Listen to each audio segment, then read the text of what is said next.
Very, very, very quiet. Okay, Ivy, I thought I heard my name. Is there something you need me to help you with? No, not really. So I don't know. Can I can hear you. because nobody has given me an answer. I can hear you. Okay, thank you. I just wanted to be sure. All right, thank you. All right. So, good morning, everyone. Good morning, guys. Good morning. So you don't want to answer me. What's up? It is October. Morning. Good morning. Good morning, sir. We can hear you. Yeah. Yeah, listening. I needed to hear that. Good morning, sir. Thank you. I wanted to be sure that I'm not talking to myself. Sir. Yes, good morning. I just needed to be sure that everybody can hear me, so I know that myself.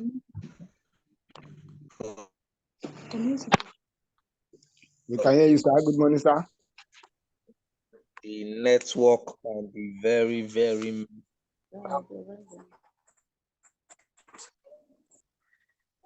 All right, my name is Udobon Iberedem. My name is Iberedem. That's my own name. The surname is Udobon. But to avoid anybody from biting or clicking their tongues, I'll just prefer you call me IB, for that's the initial for short, so that the audio is poor. Yes, short, right? So that you don't bite your tongues. So someone just put in the comment section that the audio is poor. I don't know if I don't know. Maybe It's clear now, sir. It's clear now. okay. I think it was network. Okay, you're all welcome to today's class. Like I said, my name is IB, and I'll be taking you guys over a period of time on this class. I think from now till next week or thereabouts. I'm a digital marketer, and I think that should be basically what you just need to know. So first of all, I'll this class, and I might not be doing so much. I'll be talking, but maybe not so much, because we have to spend a lot of time together. So I will need to also know some of you. First of all, I would like us to do. We are how many here? We have 6 participants, and it's looking like more persons are still joining. So first of all, I would just like a few persons to. I mean, that's like it's not impossible, right? If you want to raise your hand, give you the mic and speak. So I would like us to just first of all, you're going to when you unmute the mic, you're going to introduce yourself, tell us your name,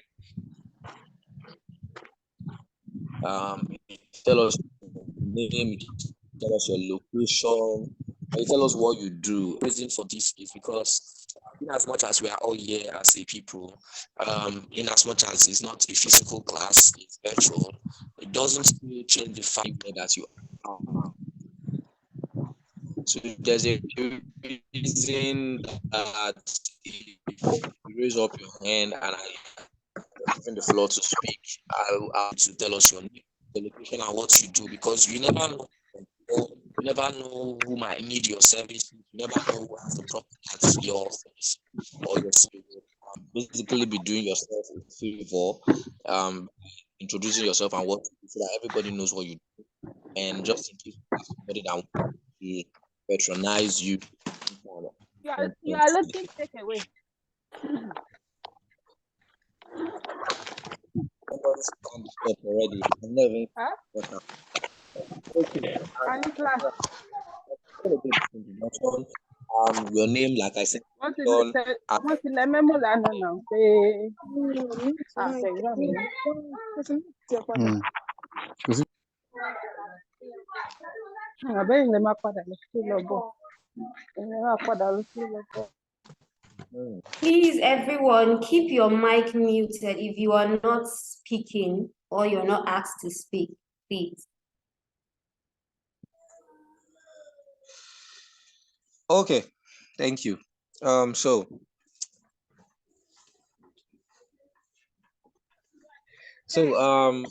When you introduce yourself, you're going to tell us why you or what you think digital marketing is and how you think it can help you or help your business to be able to push further or move forward, right? So that is basically what I just want us to do. Your name, your location, what you do, and what you think in just simple terms, what you think digital marketing is in the layman terms, and how you feel digital marketing can help or grow your business or the business of someone that maybe you don't have a business but you know about businesses and you want to talk briefly about how digital marketing can help grow businesses. So right now the floor is open. Somebody's hand has been up, so I'm going to give the person an opportunity. Peter Adeniran. Peter Adeniran.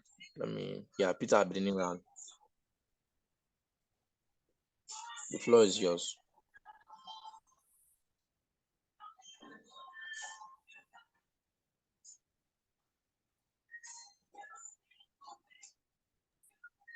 Good morning. Yes, good morning. Good morning. Good morning, Mr. Peter. You're welcome. My name is Adeniran Peter Bayan, Badon, Oyo State. I'm a student of University of Ibadan affiliated with Federal College of Education Special Oyo. I'm a live streaming technician and a content writer. Okay.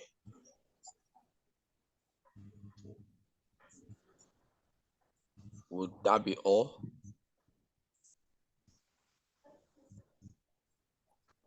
Digital marketing. What in simple terms, what do you think it is, and how do you think it can help you to push your brand or push a brand of a business? That's like the last thing.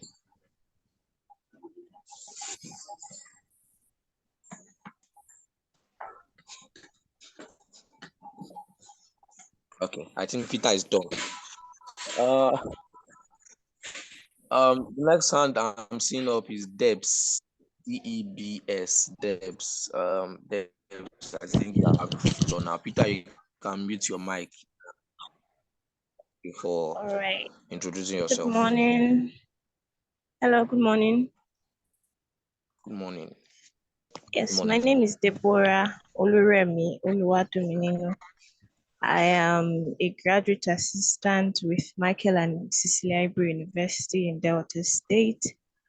And digital marketing in layman's term to me, as I've always said, it is a way to promote digital sales. That is people or sales you make not by word of mouth or with the use of social media and all.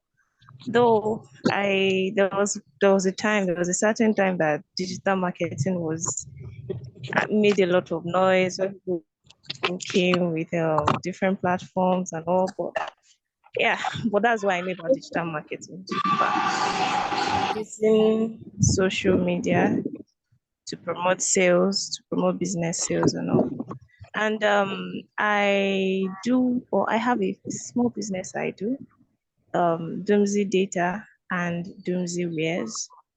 Doomsday Data is the one where I sell data to people, different networks, and then I also have Doomsday Wares where I sell wares and also jewelries. Thank you. All right, thank you. Thank you, Deborah. That was actually what I wanted to hear. That was very detailed introduction. You're welcome. The next person is Aliu Njida. Aliu, the floor is yours.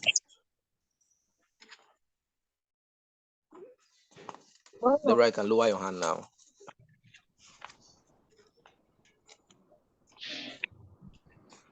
I believe digital service is a modern way of marketing. Like it's the way you can market your product without actually seeing the person. You can talk online or through social media, and it can really help you expand your business. And I really want to learn about it to start my own business with it. Thank you very much. All right, thank you, Aliu. All right, thank you so much. All right. The next, Aliu, you can lower your hand as well. The next person is Zaradin Hazan.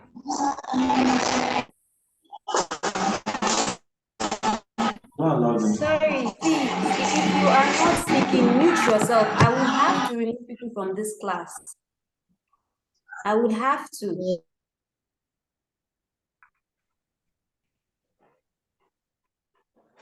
All right. Zaradin, are you there?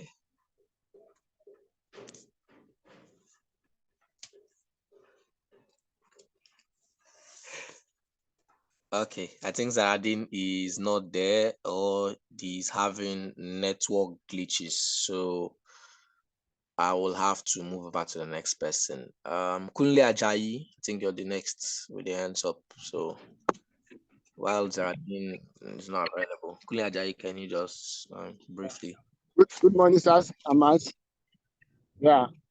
Morning, sir. Digital marketing is a way of reaching out to your potential customers, or it's a space whereby it's going to connect your potential customers with you.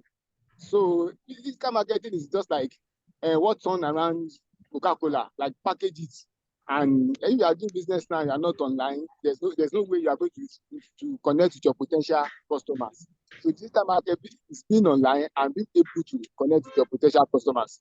And what I do is I'm a graphic educationist. I have a tutorial center and I teach physics, chemistry, and maths. And we also prepare students for A-levels, JAM, and others in Ibadan. My division is in Ibadan. And I also operate food decks. I rear animal cow, lamb, goats, and goats for now. So that is what I do. Thank you, Sazama. All right. Thank you. Thank you so much. Nah, that was okay. Okay. So once you Mr. Once you're done, you can just lower your hand. Samson. Oh, Samson. Okay, Samson was the next on my list, but I think he raised his hand by mistake because his hands are down now. If Samson is not there, son of Grace, Isaac. You're next.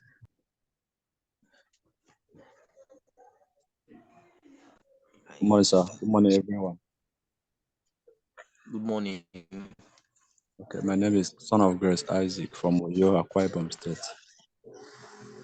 a business relationship manager. Okay, my idea about digital marketing is that digital marketing is a process whereby you use digital tools to boost your businesses, your services, and whatever you do. Making sales or telling people about your services or your product through social media and other digital marketing platforms. Thank you. All right, thank you. Thank you, Son of Grace. Thank you, Son of Grace. Ebenezer John, you're next. I think the last person should be Bashiru Abdullahi. I'm not sure I'll take any other person after that. So, Son of Grace, you can lower your hand now. Ebenezer John, the floor is yours.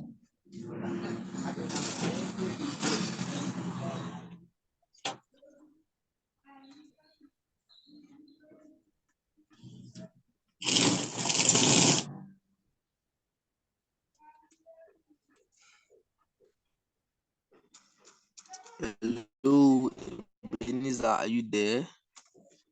Or do I move on to the next person? Which seems likely.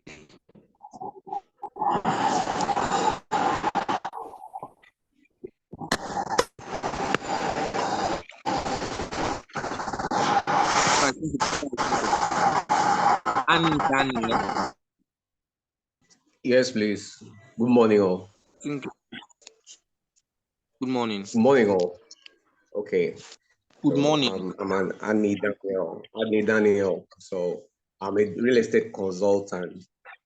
So I want to say that digital marketing I'll refer it to the use of digital channels to market products and services to consumer. That's my simple way of putting it. And when it comes to real estate, so let me just channel it down to real estate marketing. It helps real estate marketing.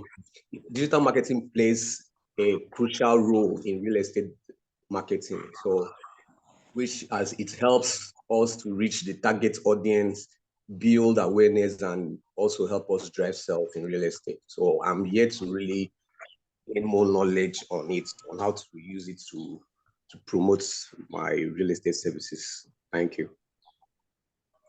All right. Thank you. That was okay. Okay, Beniza John. I think you just put in the comment section that you were speaking, but I think your network was bad. So I think I'll just give you the floor again. Let's try again and see if we can hear you. So Beniza John, you can go on now.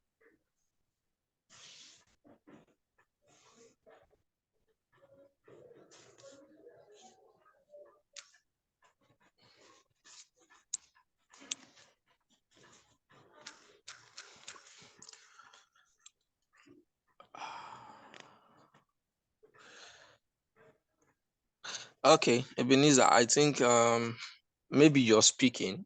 Maybe you haven't unmuted yourself or your network is bad. So one of two things. Yeah, I think it seems something is wrong with your mic. Yeah, so I think you need to unmute to be able to speak. So if you're using of your screen, right, you're going to see where to be able to unmute, join with audio. I don't know if that is what you've been doing, if that's what you've been. Try to sort that out. While so that we don't waste time, I'll just move on to the next person. Ogbavodu Moses. You're next. Moses, please, you have the floor. Can you hear me? Good morning, everybody. Good morning. I'm Moses Ogbamdu. I'm calling from Wari. I'm a consultant. Can you hear me? Hello? Yes. Okay. Yes, we can hear you. I hear you. Digital marketing has to deal with the use of technology to reach a large audience, e.g., like the final consumer, like the use of, for instance, Facebook, WhatsApp, YouTube, and others to reach a large audience. That is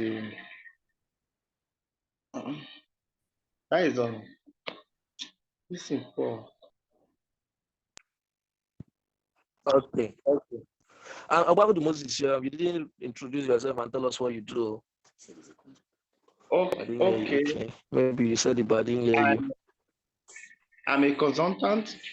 I have a farm. I have a bird farm. Like poultry. All right. Yeah, thank you. All right. Thank you. I heard you now. Okay. Yeah. So the next person is Lumbani. Moses, you can keep down your hand now. No female has said anything. I've not seen any female. The next person is Lumbani. Okay. Apart from what's her name? The first lady, Debs. I don't think I've seen any other female. Anyways, let's just go.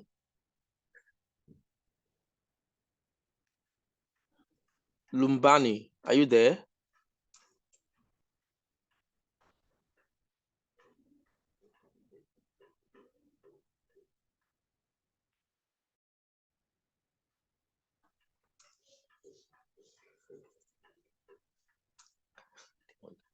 Okay, I think Lumbani is not there.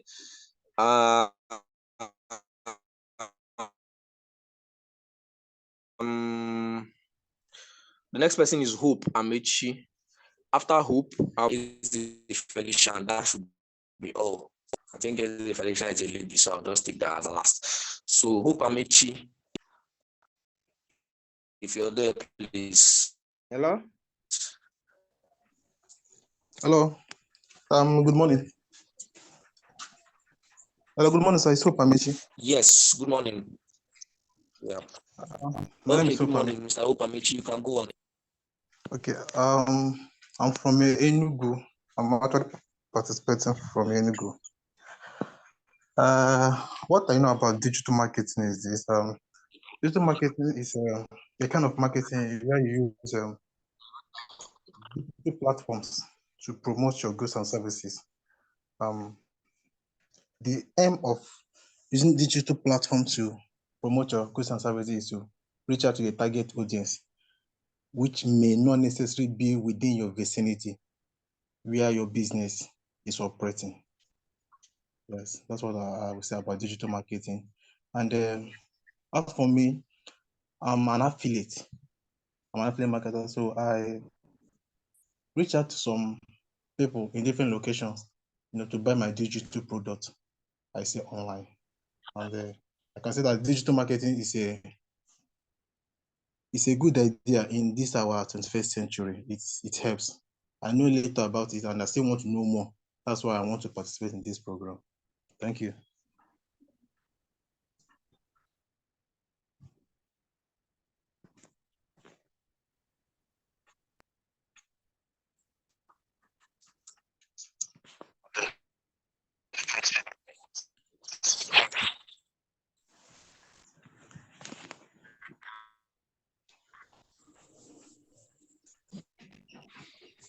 All right. All right. Thank you. Thank you so much.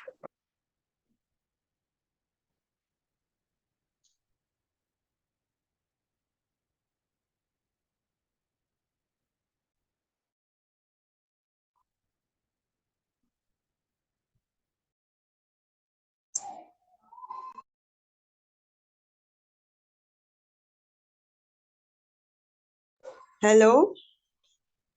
Thank you on this.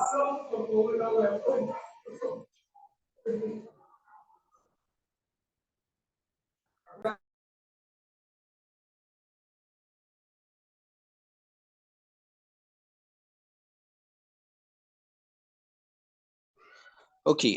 Sorry, I think I got knocked out of the meeting of the call, but I'm back in. Samson, please. I think you're the next person to speak. Are you there? If Samson is not there, if Samson is not there, is a Felicia, please. I think you should be the next person. Hello. Good Hello. morning. Yes. Good morning. Good morning, ma'am. My name is Eze Felicia from Anambra. You're welcome, ma'am. Yeah, I'm a teacher. Okay. Yeah, I don't know much about digital marketing, but all I know is that it's a kind of using your many social platforms to drive sales. And I kind of want to go into copywriting. That's why I want to learn more. All right. All right. Yeah. All right. Thank you. You're welcome. Samson, are you going to speak now or should I move on? All right. Good morning, everyone. Good morning. Samson. Yeah, I'm based in Port Harcourt, River State. A freelance agent. I basically work for myself. I'm a predictive data analyst. I'm also into cybersecurity and I'm also a digital marketer. So basically, if we're talking about digital marketing, right, we're just referring to those online channels and strategies that businesses use to promote their products and services, or to create brand awareness. And all these activities are just they circumvent around marketing funnels, which are basically to increase brand visibility, maybe to increase traffic to their website, to generate leads, and ultimately turn those leads to potential buying customers. And there are so many parts or aspects of digital marketing, like the search engine optimization. We have the social media marketing, which is also on its own. We have content management, marketing. We have email marketing. There's also pay-per-clicks. There's YouTube marketing, and a variety of that. So basically, for me, my interest in digital marketing is just because of the immense potential and the number of people that you can reach with digital marketing compared to maybe the traditional marketing, like maybe radio jingles, TVs, and billboards. Because of the number of people that use that on the digital landscape, businesses have a greater potential of meeting their targeted customers. And also, compared to traditional marketing, digital marketing is also cost effective, because you can control the budget of your marketing and be able to manage your budget and reach out to higher number of people. Thank you. All right, thank you. All right, thank you so much. Samson, I think you have a very good knowledge about it. That was impressive. Okay, you said you're a digital marketer, a data analyst as well. All right. So, I think this iPhone has been up. So that will be the last person. iPhone. Who is iPhone? Since that's the name I can see there.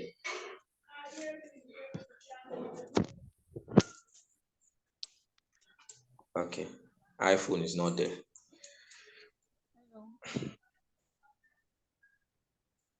All right, so it seems the person is unavailable. Hello. I was willing to.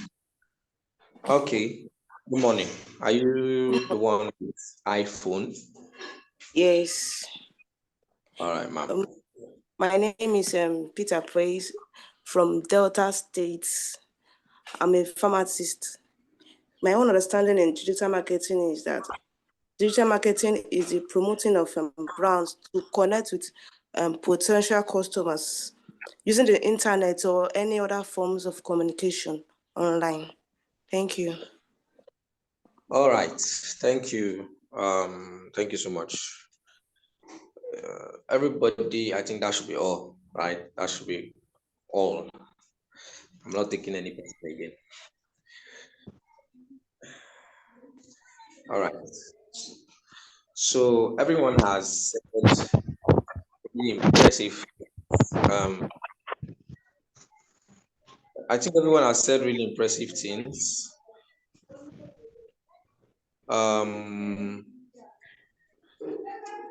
It's been impressive. You are all correct from start to finish. Digital marketing in simple terms is simply using digital means to reach out to your potential customers and clients. It's that simple. There is no putting of so many things about it. Even using maybe word for word definition. If we have digital, it means digital meaning something that is in the digital space, that is online. That's that which includes digital devices like a smartphone, a laptop, a personal computer, a tablet, right? Those are all digital devices because they can help you get to people far and wide. And then marketing. What is marketing? Marketing is simply the promotion of product and services to the market. So, for instance, every company, almost every business always has their marketing team, and the marketing team, their job are to ensure that they promote the product and services of a company to be able to more people to be able to reach potential don't know about business yet, right? They are there to reach out to people to get leads from the people and follow up on those leads, or maybe most times it might not be the marketing team that will follow up on the leads. You may have to be the sales team. How big? So please, if you're not speaking, please your mic. Whose mic is on?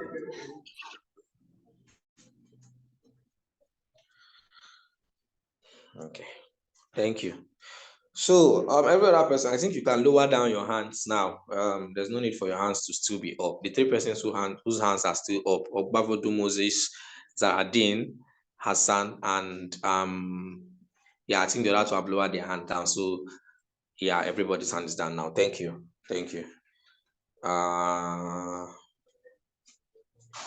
right. Okay, so I'll just go on. So, like I said, let's say there's a company, they have the marketing team who go out to, or who use or deploy the various marketing efforts to be able to ensure that they reach potential clients, they reach more people for the brand, they reach more people for the business, people whom do not know about that brand yet, people who do not have an idea about the business yet. And the marketing team is there to ensure that they reach out to all these people to be able to know about the business, they get leads for follow-up that they would follow up on, and hopefully turn them from leads to become customers. And sometimes it might have to be that once they get the leads, the sales team, depends on how big the organization is, the sales team will then have to do the follow-up and try to reach out to these people on a regular basis and connect with them and try to follow up on them and convert them from just being okay, someone is raising up their hand again. Then I was guided. I thought, okay. Then I was guided. Do you have a question? You're raising up your hand, so I think you can see. You have the floor. They have a question or something you want to say? Okay. I guess it's no. All right, so let's move on. So just like I was saying, digital marketing is that simple, right? Using digital means to promote products and services for a brand or for a business. And in the digital space, first of all, just like so many persons have said, it helps you to reach out to people who are beyond your local vicinity or beyond your locality or environment. You know, if you're, let's say for instance, you have, I'll use the very simple things, right? Say you have a business or you have a shop, just like we all know. Say, what example am I going to use now? You have, let's, okay, like that's I can't remember his name. He's in from Oyo State. He's calling from Oyo. He's a tutor, and he also has he rears animals from cows to rams, livestock precisely, right? So let's say as he has a livestock farm and he's within a particular vicinity, say Oyo, not the whole of Oyo as far as we're even concerned, because he's still going to be confined to his particular vicinity that he is in Oyo State. So maybe that particular community, right?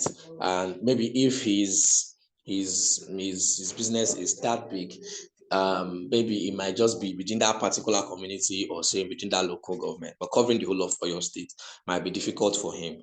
And because his shop is in that vicinity or his business is in that vicinity, that's where he's confined to. That's where he's going to be able to. Those are the people. Only the people within that vicinity are the people he's going to be able to reach out to. Only people within that vicinity are the people he's going to interact with his business, and that means that it's either maybe when they are passing the shop and or they have. I know that his kind of business is a business that mostly pushes through during, say, festive seasons, right? So it's probably only going to be maybe on festive seasons or when people have occasions and maybe they are passing, maybe, or maybe let's say someone has been passing that locality every time and sees that place and knows, okay, they sell livestock here, or this person sells livestock here, and maybe the person now decides to want to have an occasion, maybe sometime in the future, or know someone that has an occasion sometime in the future, and the person now says, do you know anywhere that I can buy this particular animal? I want to buy a live cow. And the person asks, okay, I know that shop where at the past steady every day for that road, they sell them, make we go there, go buy. Now, he was able to do that because of maybe he had a signpost, or he had his shop being open, and they passed and they saw that, okay, this is what he sells, right? But that was only in that vicinity. Now let's drag that into digital marketing. Let's say you have a business online, right? The same way I just used this explanation is the same way we should also understand. Because first of all, I want to tell us something. Some people come into digital marketing with the mind that it is magic, right? It is not black magic. It is not something that immediately you enter, you're going to begin to drive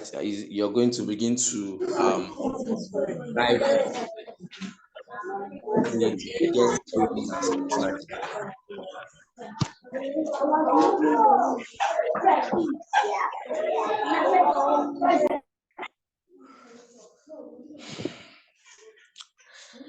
Okay, please set time without number.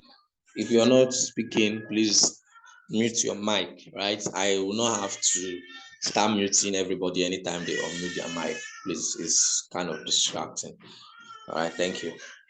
So, like I was saying, say just like the example I'm giving now, right? So let's say somebody always passes through that environment, passes through that location all the time, sees their shop all the time, sees how their shop is looking all the time, and the person has no intention to buy at that time, right?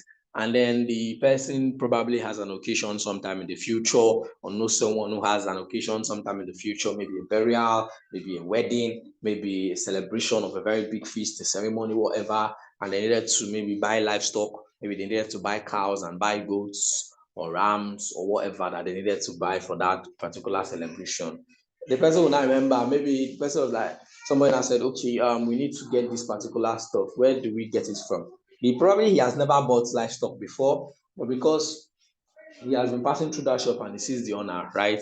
He then decides to stop by that day and say, okay, I think I know a place. I've always been passing there. It happens to virtually most of us. Sometimes you want to get certain things, you want to buy certain products.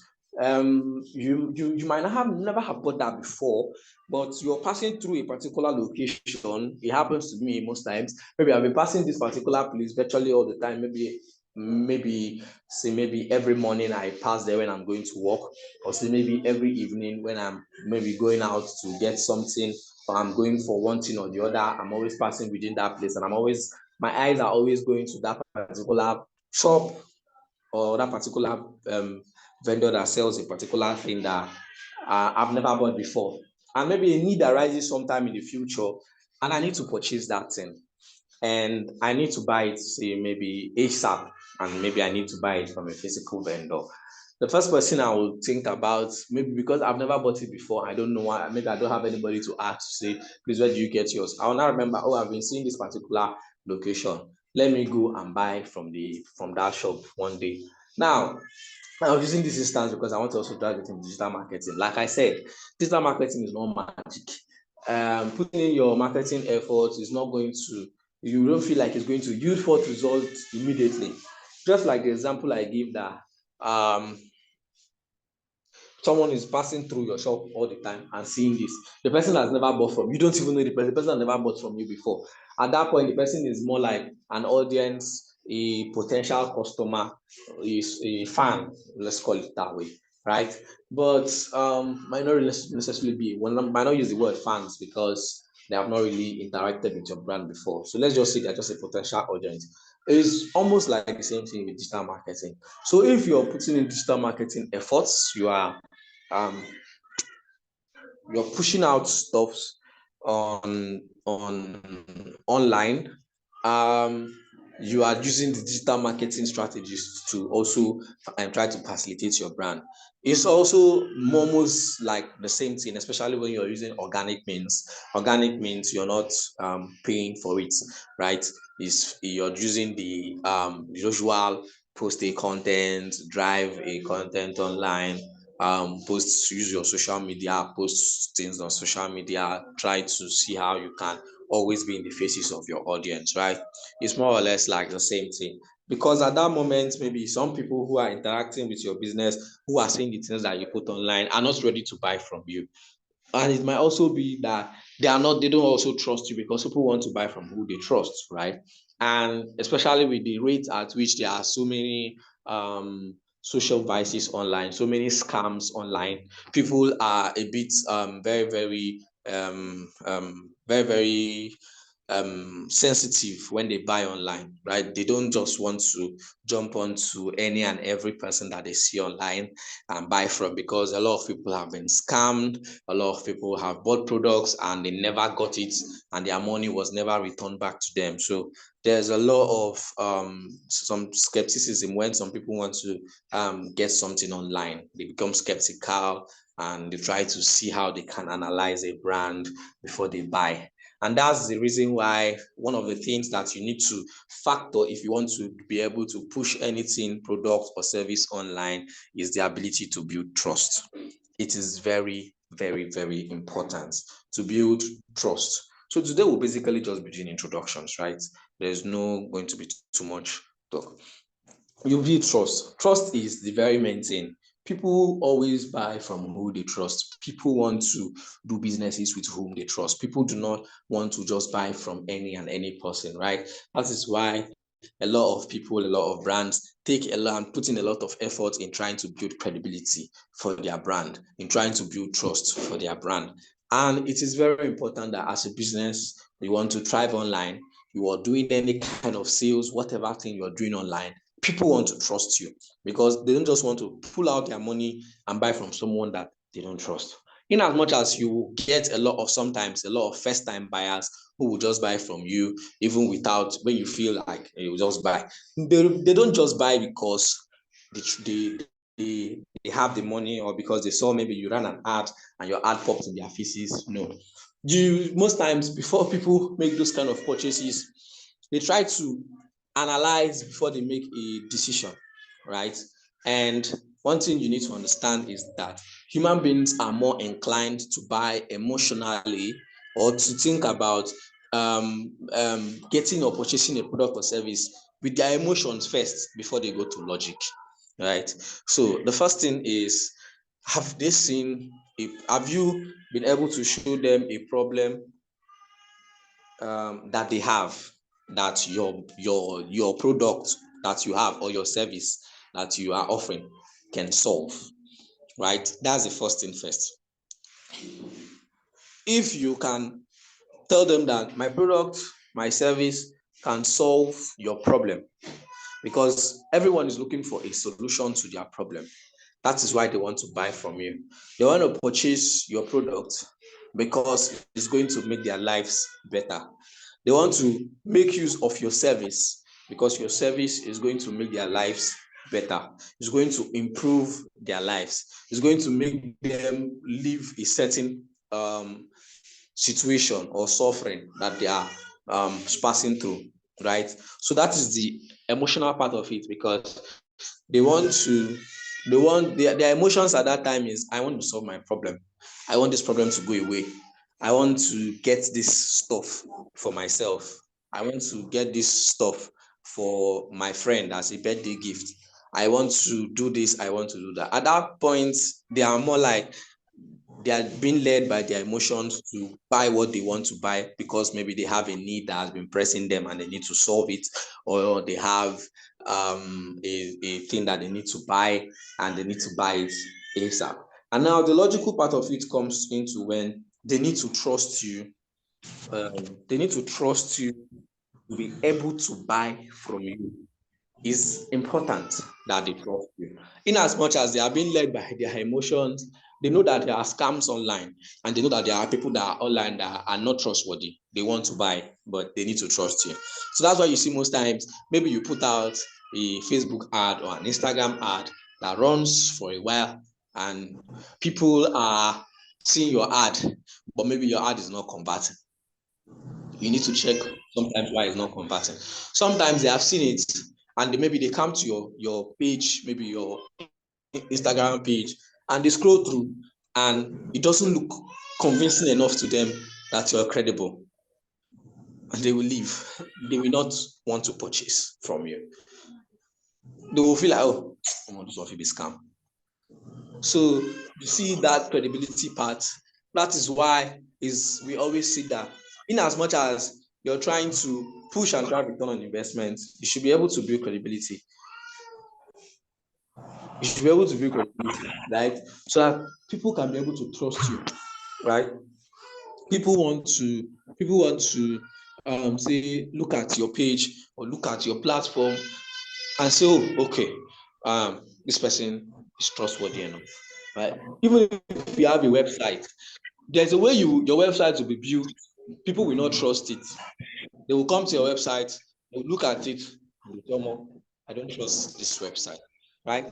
So even maybe your let's leave website now, because that might be a little bit expensive for some of us, because to host the website and maintain it and all of this stuff, right? But let's just use a simple one. Say you're using social media, which is a very, very big or an enormous tool on its own in the whole of digital marketing. In fact, it's more like it drives a lot in recent times. A lot of brands focus, some people even focus on just social media, and their businesses are thriving. A lot of brands drive a lot of engagement on social media. We've seen the power of it. We've seen how people have been able to push their businesses to bloom. We've seen how stars and people that we don't know have come out from nowhere and become very big people in the society, right? So let's say you have just social media, and I want to drive sales. Maybe you want to have a sales campaign you want to run, and you want to drive sales and all of that stuff, and you have people who are online, and you have people who are looking at your product. Maybe you pushed an ad or something, and they're looking at it and they're like, okay, I like this product, right? I like this product that this person is saying, oh my God, this product is going to solve my problem. Okay, let me now. At that point, you've gotten the emotional part, which is like the stronger part of it, and now the logical part where they are now thinking, okay, now I want to buy this, but let me confirm that this person I'm buying from is not somebody that will take my money and go. And they now go to your platform, they scroll through, and they are not seeing something that is convincing enough. Maybe you don't have consistency in your branding. Maybe you don't even have enough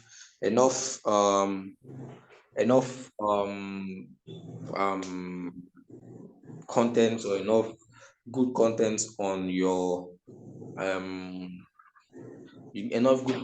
on your page to prove to them that, okay, I think this person has been doing enough. This person is an authority. This person knows what they are doing. They will definitely leave, and they will not want to buy from you. So that is a very, very important step when you're taking to do anything with your brand online. It is very, very important. So far, is there any question before I move forward? I think I'll be doing this on intervals. I'll stop and ask if there are any questions so that I can know. Any questions? Anything you want to ask anybody?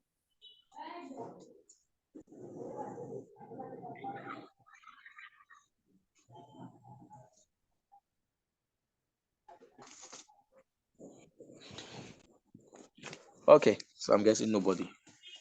All right, no question. So now, having known this, to market online, there are certain questions that you ask yourself, right? So for hold on.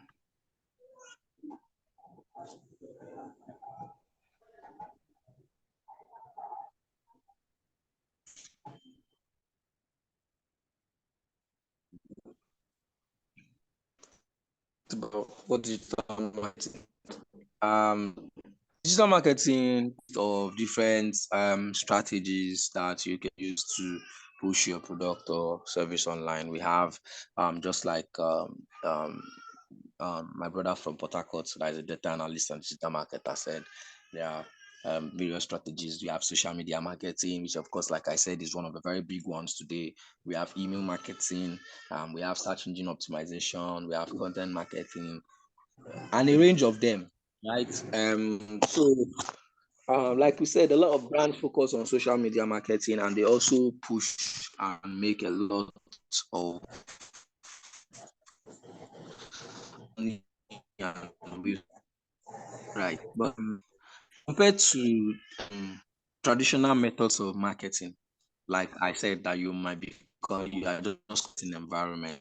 Digital marketing is more and how basically the business marketing goal. Digital marketing also you to efforts and know where you're going to be channeling your efforts to, right? So let's compare it now to say traditional methods of marketing, right? Traditional methods of marketing are explained to start. For instance, if you have you want to do a billboard, I don't know if any of us have been able to. I've had an opportunity to board or to know the price range of making a billboard. It is not for the weak. It's not just for the weak at all. Billboards are very expensive. We call them over the line marketing, over the line, right? Because like above, and they are expensive. If you want to do a billboard now, depends on the billboard, if it's digital or the regular banner billboard that you just pay. First of all, you're going to have to pay because the owner of the billboard is going to charge you, and then you're going to also have to pay tax for the billboard for using that billboard to advertise your business. Of course, you must have paid your tax to the government, and then the price of billboard alone. Say sometimes we can be spending as much as 500,000 naira for 1 week, just 1 week, right? Like I said, it depends on the billboard, the type of billboard, if it's digital or just the regular print billboard, and location. The location also matters a lot, right? Location also matters a lot for people because there are certain locations that they know that in this location, if we put out a billboard, we are going to receive a lot of people because the location is very much populated, right? And the person who has the billboard, the size of the billboard as well, also how much to spend it. Then you can't even track your effort. You don't know at that point. You're targeting virtually everybody because every Tom, Dick, and Harry are passing that particular place, that particular location, that particular junction. Everybody's passing, and your billboard is just there. It still works, though. It works, right? But it's mostly used by very big brands or brands that have a lot of money for a lot of PR and awareness, all right, to drive awareness and all of those stuff. And like I was saying, you have a billboard and you have over 500,000 naira being spent on a billboard, say maybe for a week. Sometimes you might be spending 200,000. Depends on the billboard, like I said, depends on the size, depends on the location and all of those stuff. It might come down, it might be lower than that, it might be higher than that. I know that the digital billboards are more expensive. Those ones that have digital stuffs where you have images and videos being translated, so they are very much expensive, and you're not targeting you're just targeting everybody. And secondly, you also have a very short window of time. You have a very short window of time to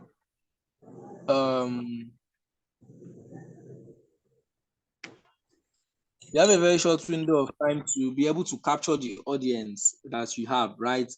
Because let's say, for instance, you have a billboard somewhere and you have vehicles location, and maybe you even have more people on vehicles than people on foot, right? And may say the only time you might capture people's attention more than, say, let's give a split second of as much as 7 seconds, right? The only time you might have capture people's attention will be when they have maybe a traffic situation, there's traffic, there's go slow, and then the vehicles are moving slowly. That's them there. But situations are just the regular speed, like a 5 seconds for any to be able to see from they are driving down, right, from a particular location they are driving from, and maybe their head goes up and they see what you put there, and then they drive past again. So you see that first of all, it's expensive. First of all, it has a short window of time to be able to capture someone's attention, and even if you capture their attention, there's a short of time to be able to process the whole information that might be on the billboard. So you see that most times billboard deals with a lot of less text, right? But people do with less text so that they can just capture the audience attention while they move forward, and it's expensive compared to digital marketing where you can channel your efforts to the people who you want to target, how you want to get them, and you're able to channel down your efforts to those people so that you are not throwing marketing efforts away, right? You know that, okay, let's say I'm targeting these people, this particular set of people. You know that, okay, you're targeting this set of people, and those are the people you're going to be pushing your stuff to. Unlike that. Now, let's even go to the other one. Say radio. You want to do radio or TV. It's very expensive to buy airtime on radio. It's very expensive to buy on TV. And secondly, you also buy, if you're buying airtime, they also give you different rates according to the number of days you want to run your program, the time you want, and the day. If you're running adverts on weekend, just know that you're going to be paying more because on weekends people are going no people are listening to people who have this and also know that maybe we're going to cap so many or maybe not so much. Okay, are more relaxed. Maybe seeing TV at a particular time, at a certain time, right? And they will charge you more. I think Sundays are even more expensive because they feel like, okay, on Sundays, especially between I think within a particular time, say maybe from 5-6 p.m. You know that people have gone to churches. Those who went to church, they have gone to church. They are back. They are relaxed. Maybe they have even taken their lunch, and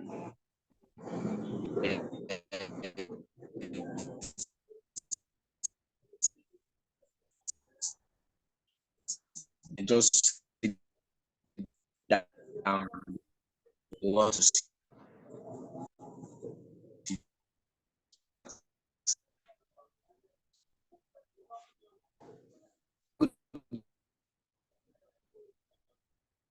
Yeah.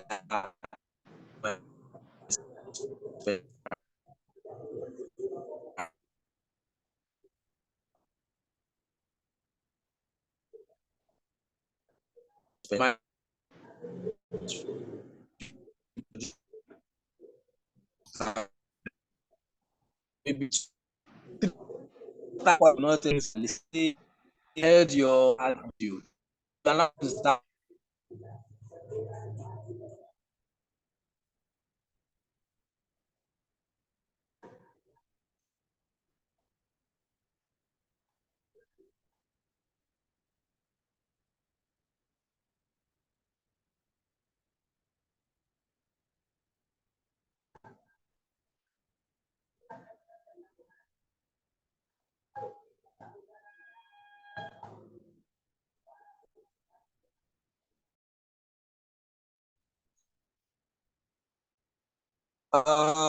okay, so it's raining. Yeah, it just started raining in my location, so maybe that's why I'm having a lot of INEC glitches on my network, and I also just got knocked out, so I'm back anyways. Sorry about that. I got knocked out. Yeah, Mr. Ebenezer John. So I got knocked out, but I'm back. Hope you can hear me now. The rain is kind Yes, of we can raining, hear so you the now. network is a bit bad. Yes, we can hear you now. All right, thank you. What was I saying? Okay, so I was saying, say you have a particular set of persons. Say people are calling you from radio, right? I was talking about radio. Yeah. So people are calling you from radio. They'll be telling you, I'm calling from radio. Maybe you put it to like 3 radio stations. You don't know which will be more customers or more clients. Because when they call you and say they're from radio, it's going to be inappropriate to know which radio is bringing in more of your audience so that you're able to channel more effort to that particular station that is giving you more audience. That is how it also works. That's the way, but that's where digital marketing has an advantage because you know you can track and know which particular method or which particular area or which particular maybe you are running more than one ad, which particular ad is driving the particular audience that that that are coming to you. You can track it. You can track which particular this is giving you more results. You can always track all of those things and then of this stuff to be able to drive more results, right? And then you also know, okay, if something is not working, you know, this is how I can change it. Compared to traditional methods of marketing and advertising, you first of all, you're not really targeting a particular set of people that might be relevant to your business or your organization. And secondly, you're going to be spending a whole lot of money, and you're also going to be finding it difficult to track your results, to track where your inquiries, to track where your stuffs are coming from. So you see that is a bit very, very, very, very, very digital marketing has a very huge advantage when it comes to pushing products and services. And with digital marketing, you can definitely reach a lot more people because today almost everybody are glued to their phone screens, right? People are glued to their phone screen. People are pressing their phone at every interval in a car. You can see people scrolling through social media, walking on the road. Some people are even addicted to their smartphones now that some people are addicted to their smartphones now that they don't even raise their heads up while walking on the road. And you see people on their smartphones, you see people on their systems, you see people on their tablet. Virtually everybody is online. So you want to be able to reach those people where they are at this particular point in time. I saw a picture sometime of a particular place, and they put the picture and same place, same location, still looks the same the way it was far back in 1970 or thereabout. I think that was what I saw on that picture. And when you look at the picture, then you see everybody was lined up, and you see people on reading the newspapers. Like virtually everybody's eyes were on the newspapers. But they now said that they now did a compare. You know, they put two frames of pictures. They now compared the place in 1970 something when everybody were reading newspapers, and then to 2020, 2021 or 2019, about, and everybody were pressing their phones. So you see now that there has been a very big transition. People are now online. Everybody's always on their phone. Everybody's pressing their phone all the time, and you need to capitalize on that. Now, this was like talking about benefits of digital marketing, but we'll go deeper, right? Now, digital marketing, like we just said, helps your brand to reach, or your business to reach, a wider audience and increase their visibility. So you see that you're able to reach more people, you're able to get to more people to see your business, to see your brand, to know who your brand is, to know what your brand is doing. You're able to tell people far and wide, people who are not within your location, you can stay in whichever state you are, and you have customers in as far as maybe let's say, for instance, you're somewhere in the far east, say maybe Ebonyi, like we have people in Ebonyi and Enugu, and your business is able to reach people who are not even within your region. You're able to reach people maybe who are in the east, who are in the west, and all of those places. And of course, if your business is able to push your services to expand them to that location, then of course, why not utilize that, right? So you see that it helps you to reach wider audience, and it increases visibility. It also converts fans to customers who can then go on to become loyal customers and advocates of your business. Now, when we talk about fans to customers, right?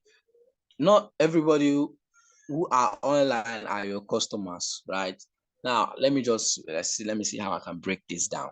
If you're pushing out, say you have an Instagram page and you have maybe there are people that are your fans. So these people are people who are maybe constantly viewing your platform. They are constantly viewing your page. Maybe they like what you're doing. They like the things that you're putting out, but they have not bought from you before. Now, at that point, they are your fans and they are not customers. For instance, I am a fan to certain pages on social media. I like their business. Maybe I like their business model. Maybe I like the kind of contents that they post. Maybe I like the kind of things that they do. And then I also maybe decide to go and check out their website if they do have a website, and I check their website and I love their website. I become a fan because I like them. I then decide to follow them, and I'm liking their posts. I'm always following to see what they have posted.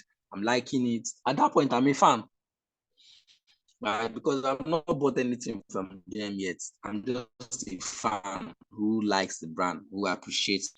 But at the time when maybe I have a problem from them, and then I decide to take an action by either buying or making an inquiry. Buying, most especially, of course, buying, taking an action to buy. At that point, I become a customer because I have bought, right? So you see that digital marketing helps you to convert fans to customers. And depend on how the brand treats me after or services were. Was it okay for me? Did it make sense? Did it solve my problem? Okay, if I had a problem with the product or service, when I called the brand or when I called the business, I told them this is the problem I'm having. So it depends on that. I mean, it is all right. Their products and services were good. Maybe I had issues with it. They were able to help me resolve it in a very good, friendly manner and treat me right, and also kept to their word and their own of the bargain. Definitely, I will go on from being just a customer to become an advocate of the business because I'm satisfied with their product or service. Say, for instance, I have next time I want to buy again, I will buy from them. And if I have to buy again, I will buy again from them. So you see that I have become a loyal customer, right? And then I can also become an advocate of their business. How? Let's say somebody, a friend of mine, I bought a product, and a friend of mine comes and says, oh, wow,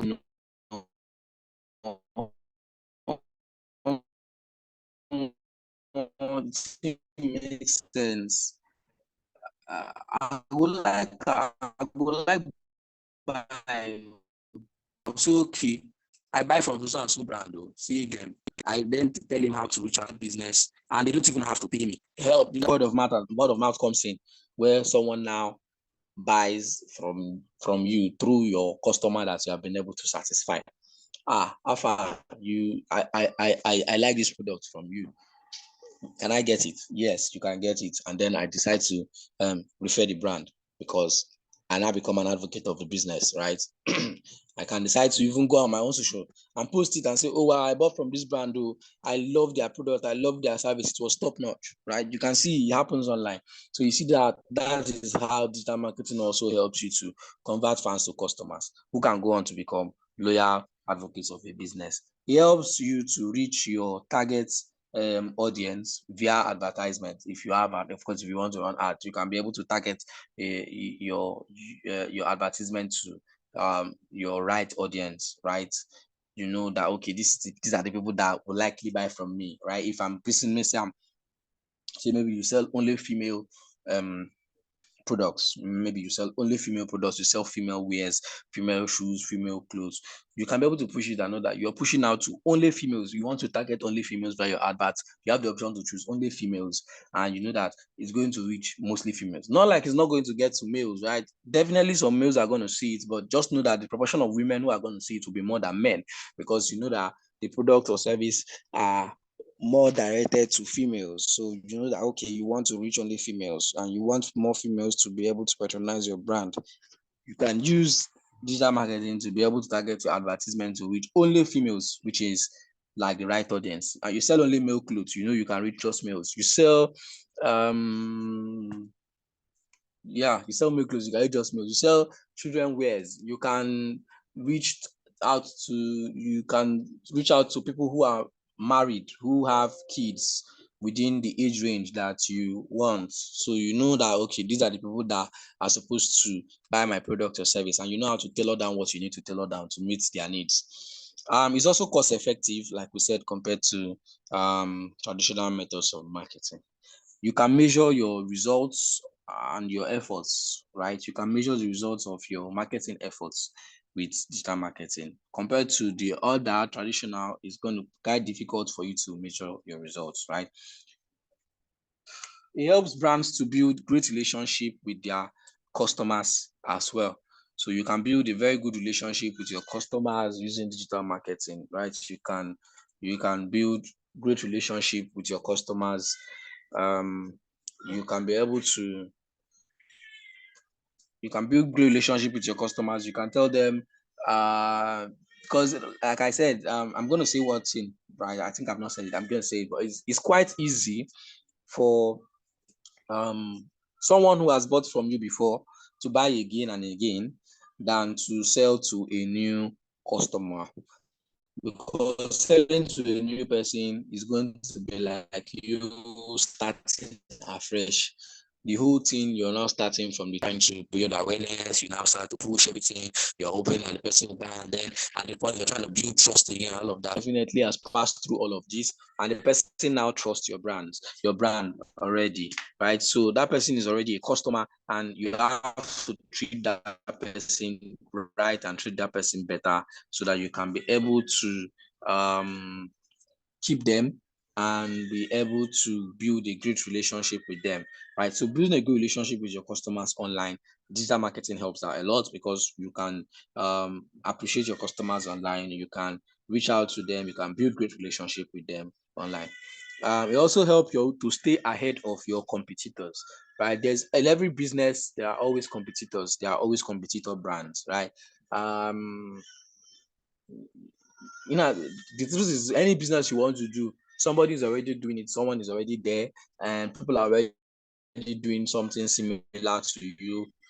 They might be doing better, some might be doing lower, some might be at your level, but they are always competitors. And this digital marketing helps you to stay ahead of these competitors, right? So you can be able to look at them, know what they are doing, and know how you can tweak it to be able to make your own better. I will say one thing, most times I say this: digital marketing is more or less of a copy and tweak, right? You look online, not that virtually everything anybody wants to do is online. So you look online, you search for what others have been doing, look at how they have been doing it, compare and contrast, and then be able to plug in some of the things that they have done that you see that drove result, right, into your own business or your own brand, and tweak it and make it to be more original and more authentic to your brand. And once you can do that, you push it out as well and you run with it, right? So you see is copy, paste, and tweak. So you look at what other people are doing, look at what your competitors are doing, look at what similar brands are doing that you like, that you look like, oh my God, this works for them, this drove them a lot of results. And you now copy it, put it in your own business, tweak it so that it makes sense, and it comes original to your business, and then you deploy it and see if it's also going to drive you results. Now, it also gives the best return on investment when done properly, right? So digital marketing drives return on investment if done properly. The aim of every business is to drive return on investments. Everybody's in business to make money. Everything you're trying to do online with regards to data, even the traditional methods of marketing, the aim in the end is to make money. So everyone is trying to make money. Nobody's just trying to just be there.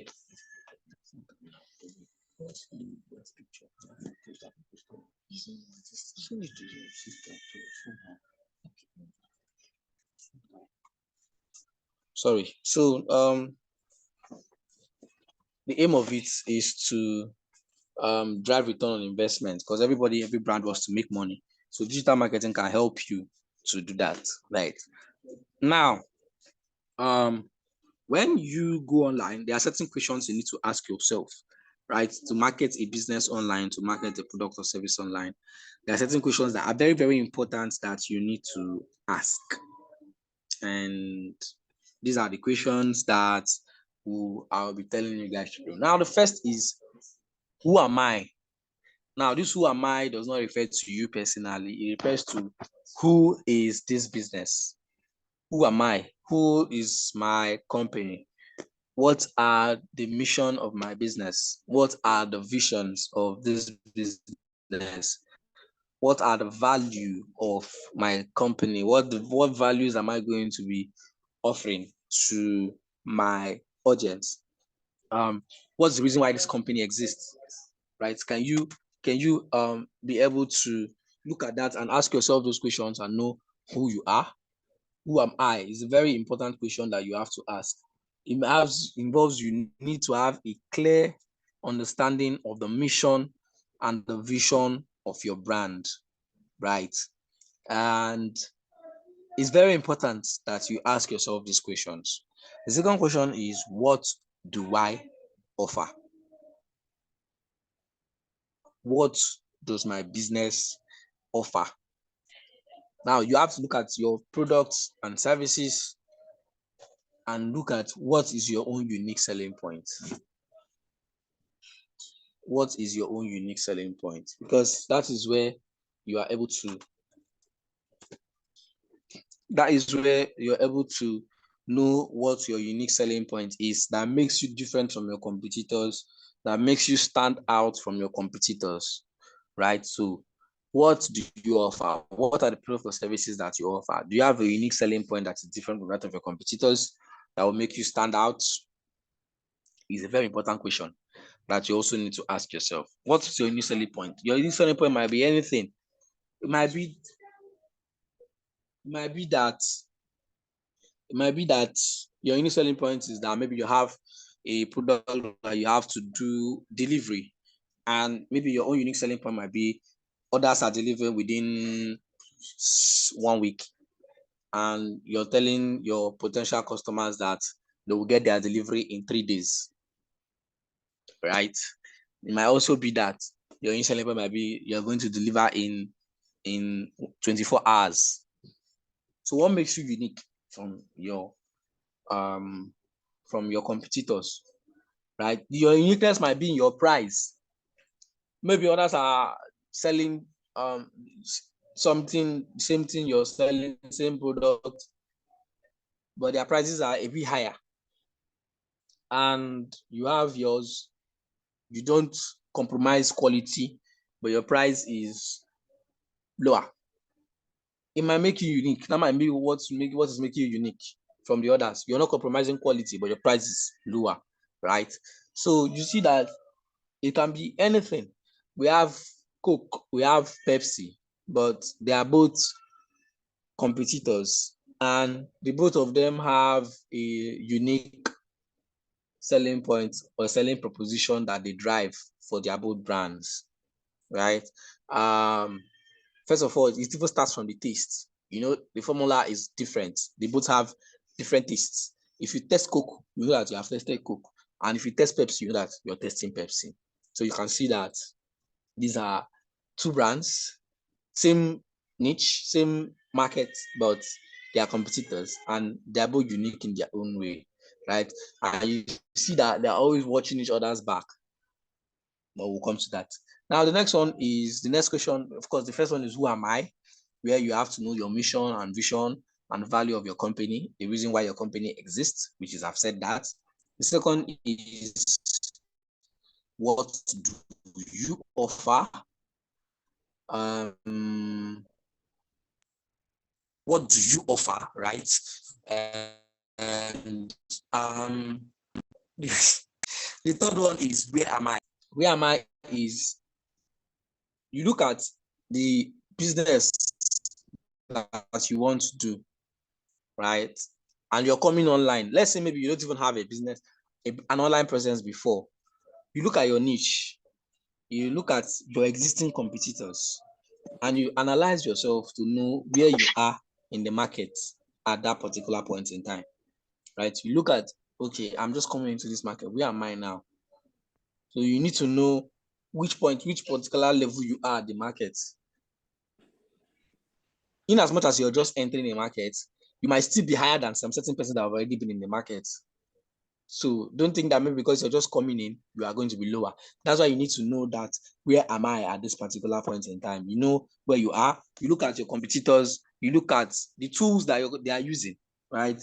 You look at what they have been using to communicate to their audience. You look at how they communicate with their audience as well, and how the kind of engagement that they get and the kind of results that they get from how they communicate. This will help give you a better understanding of where you are in the market.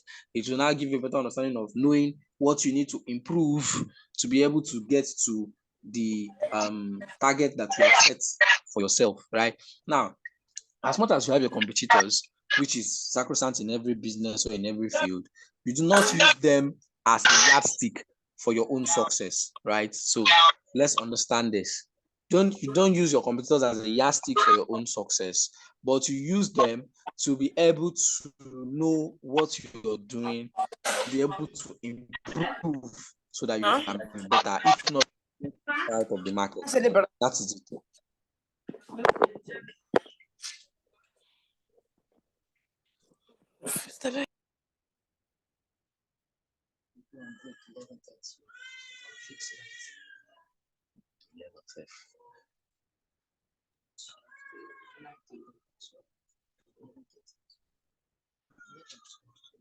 Okay, yeah, so the next, of course, I've said about where am I. Sorry, someone was talking, so I needed to mute them. So you need to know the tools your competitors are using. You need to know how they're communicating with their audience. I've just said this. Now, I was just saying something that you have competitors in the market, but you do not use them as a yardstick for your own success. They are there to help you understand the market, help you know that okay, you're in this market, but these are not the people that are going to determine your success, because the truth is that there's competition everywhere. I'm not competing against anybody, I'm competing against myself. It's true, but it's also a lie, because you're competing against people in every aspect of life. Competition has always been there because it breeds innovation, it breeds growth. From of course, from childhood, even when you were in school, primary school, secondary school, everybody in the class were competing to become top of the class. There are some classes that there was a very high level of competition. If this person takes the first position this term, the next person is taking the first position next term, and next person is going hard to work again. So you see that it was breeding a lot of excellence, like, right? So it breeds excellence. So you need to understand that your competitors are there not to serve as a yardstick to your success now in the business world, not to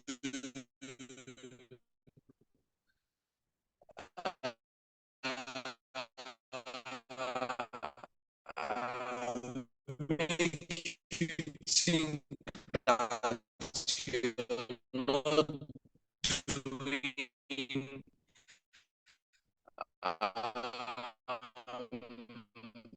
you're not where you're supposed to be, but they are there to help you to be able to push, to be able to drive, so that you don't get kicked out of the market. Messi and Ronaldo have held the world. I will always use them as an example, right? For anybody that watches is football or no sports. Even if you don't watch football, you must have heard it in the world. They've held the center stage. It's been just the both of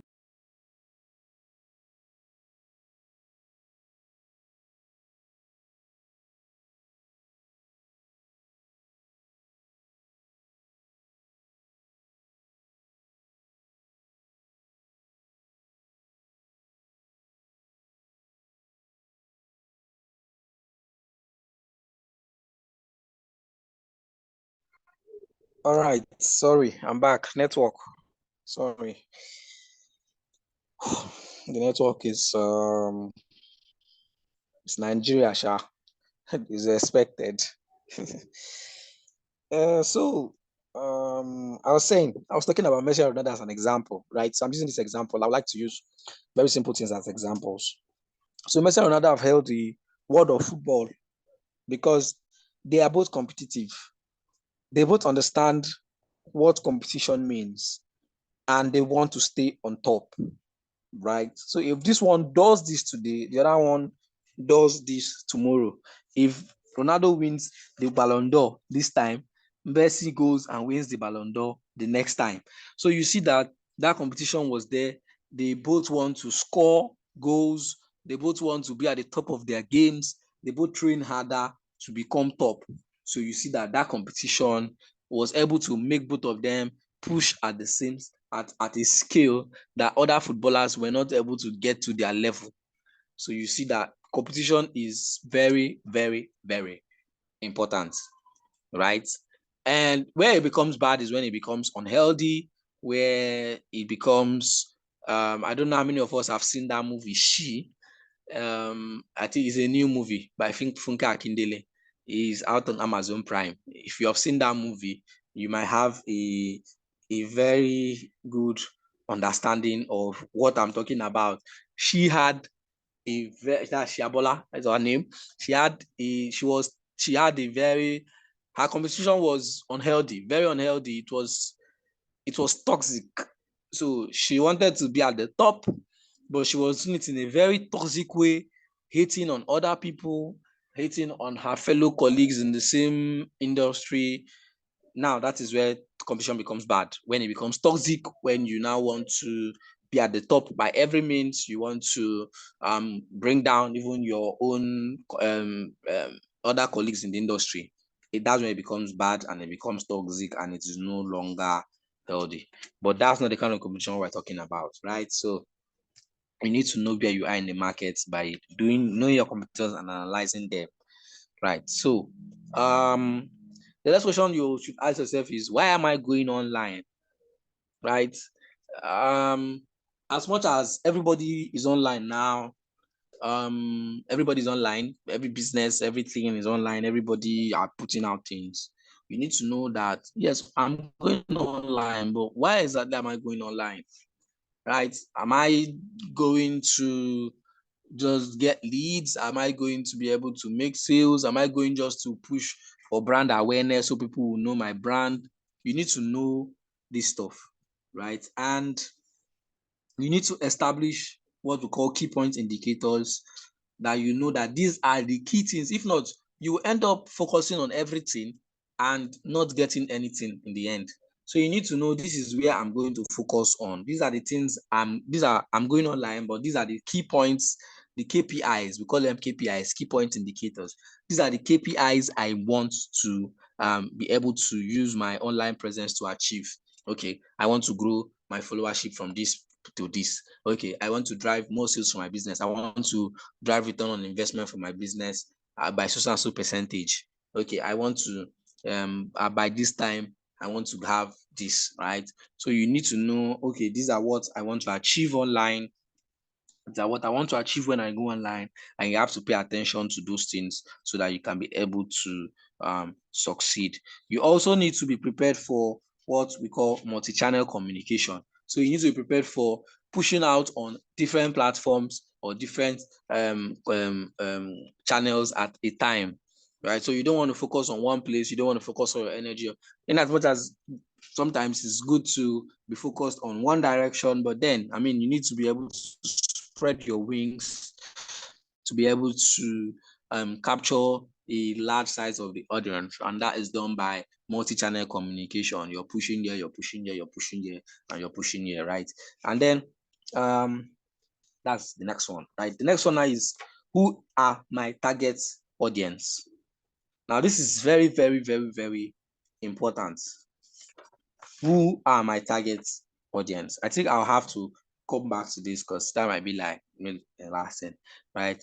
No, who am let's just talk about it. Who are my target audience? You need to know who your target markets are, because if not, you just end up pushing stuff to everybody, and in the end, you're not getting to anybody. You're pushing to everybody, and in the end, you're not getting to anybody, right?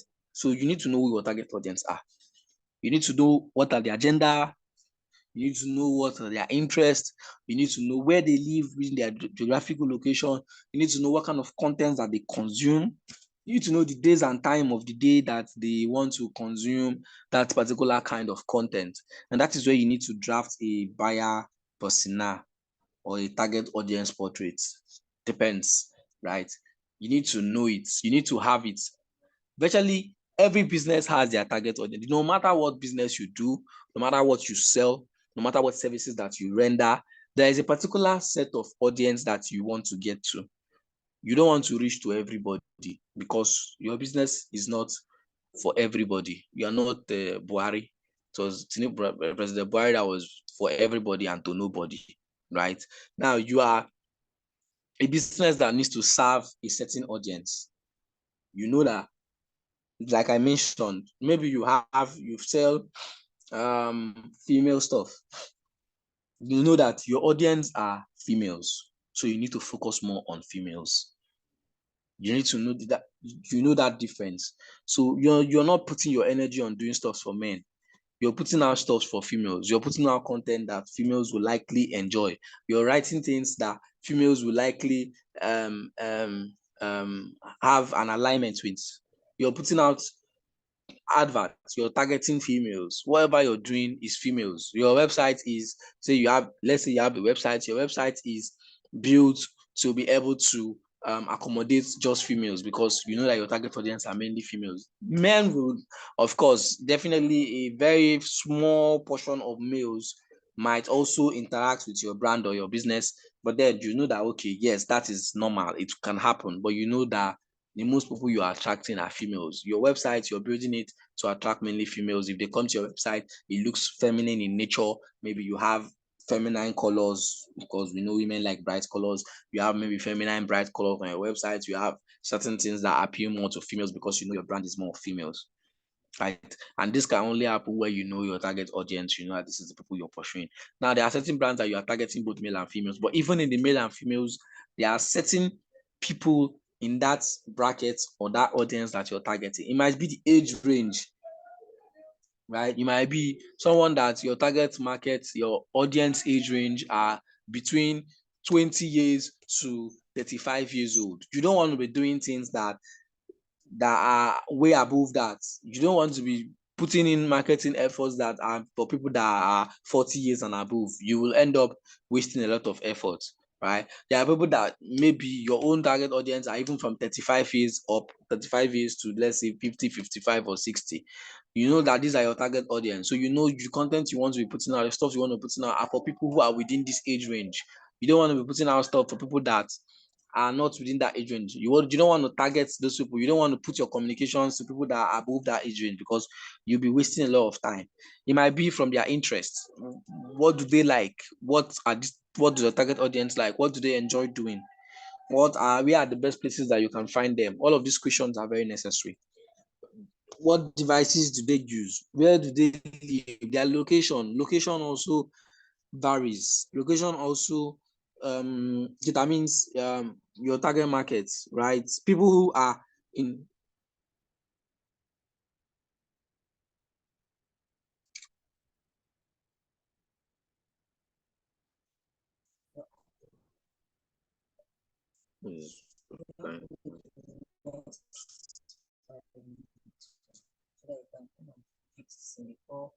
So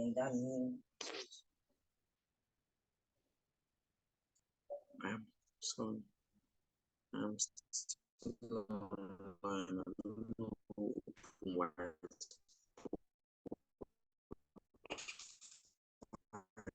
But okay. Whiteboard.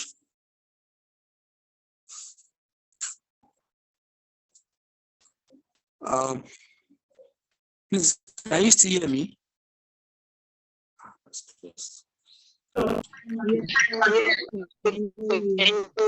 Oh, yes, we can hear you. All right, thank you. Yes, we can hear you. Okay, thank you. All right. So, yeah, so I was saying, say you have a brand that you are selling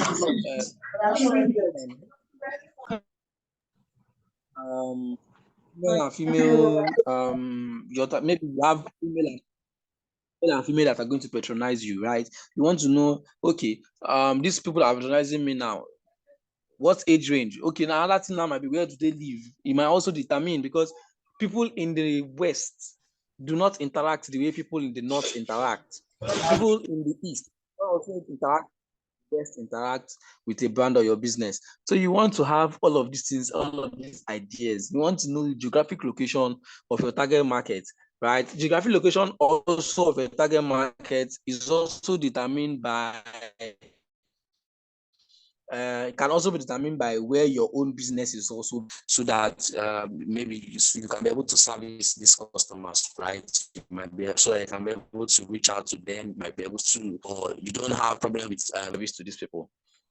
Okay, now your target audience, of course, the geographic location is very, very important, because it determines how they are going to interact with what you're putting. If you are, maybe you have a business and you're maybe in the northern part of Nigeria, and you know that the northerners have a way they interact, that's why you also have to do your own research and do your own study and know how these people interact, the target audience, how they are going to interact with your brand, what they like, what are their interests, what are their behaviors.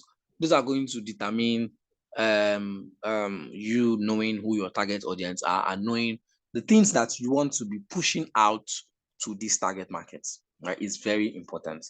Then after knowing who your clients are, which we are still going to go into that in detail, because that is like what we are going to focus on, for you to know who your target audience are, because it is very, very important. Before you push anything, you need to know who they are. And after that, you then, from knowing them, you can now know what kind of contents to create, right? What kind of contents that you will create that are going to appeal to this your I have just 200. I have just 200. Okay, sorry, it was now. You Favor. know that Sorry for disrupting your class. Okay, so please, if you're not speaking, leave your mic mute. I can't continue dealing with these distractions. Henceforth, anybody's mic, if I mute you like 2-3 times, I'm going to just remove you from the call. And if I do that, you cannot get back on the call again. So please, let us just watch our screens. Thank you. Favor, you are going to be the first person I will remove from this call.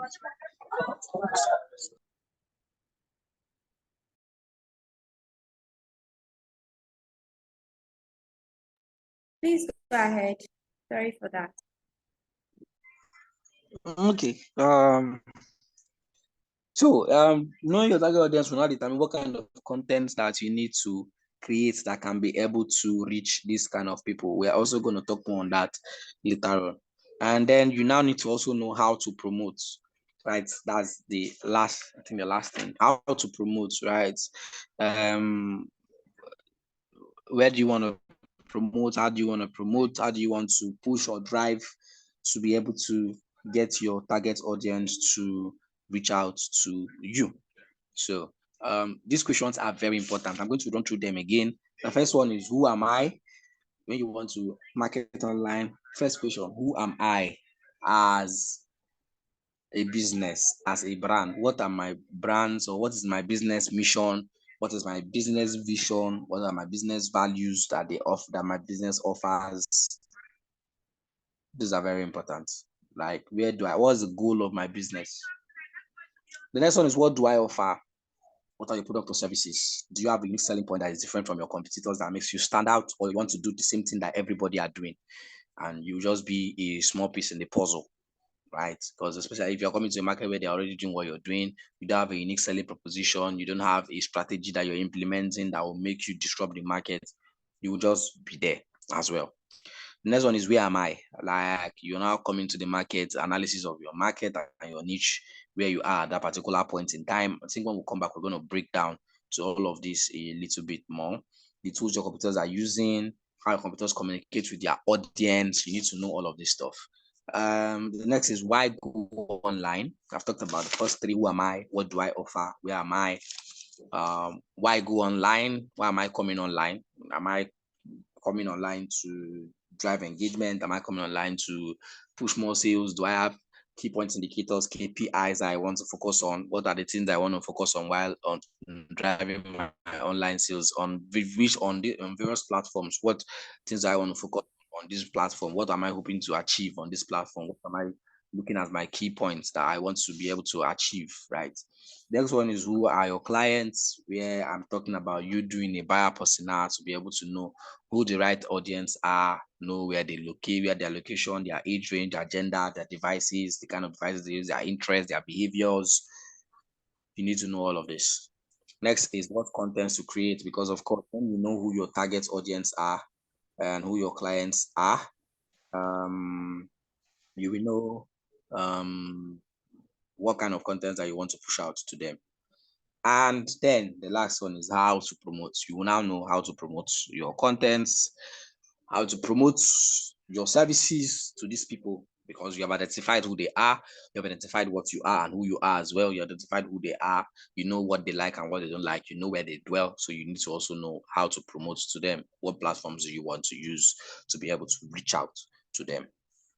I think that's about 7 things I mentioned. Is there any question so far?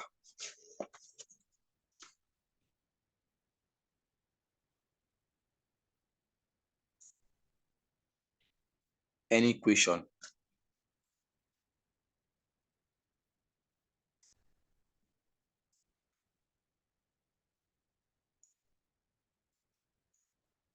Okay, no question. Okay, praise. Ojetunde, your hand is up. All right, a question. Thank you very much for the lecture, sir. The question I want to ask, even though it may not be part of the content you have to give us this morning, is about the perceived disadvantage or the demerit of the digital marketing.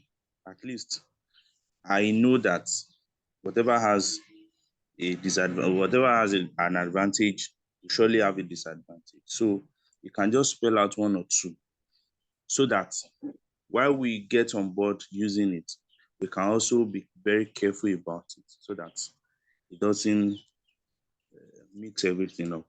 Just to shed more light on it. Thank you very much. Okay. All right. I'll just briefly run through that. So, disadvantage of digital marketing.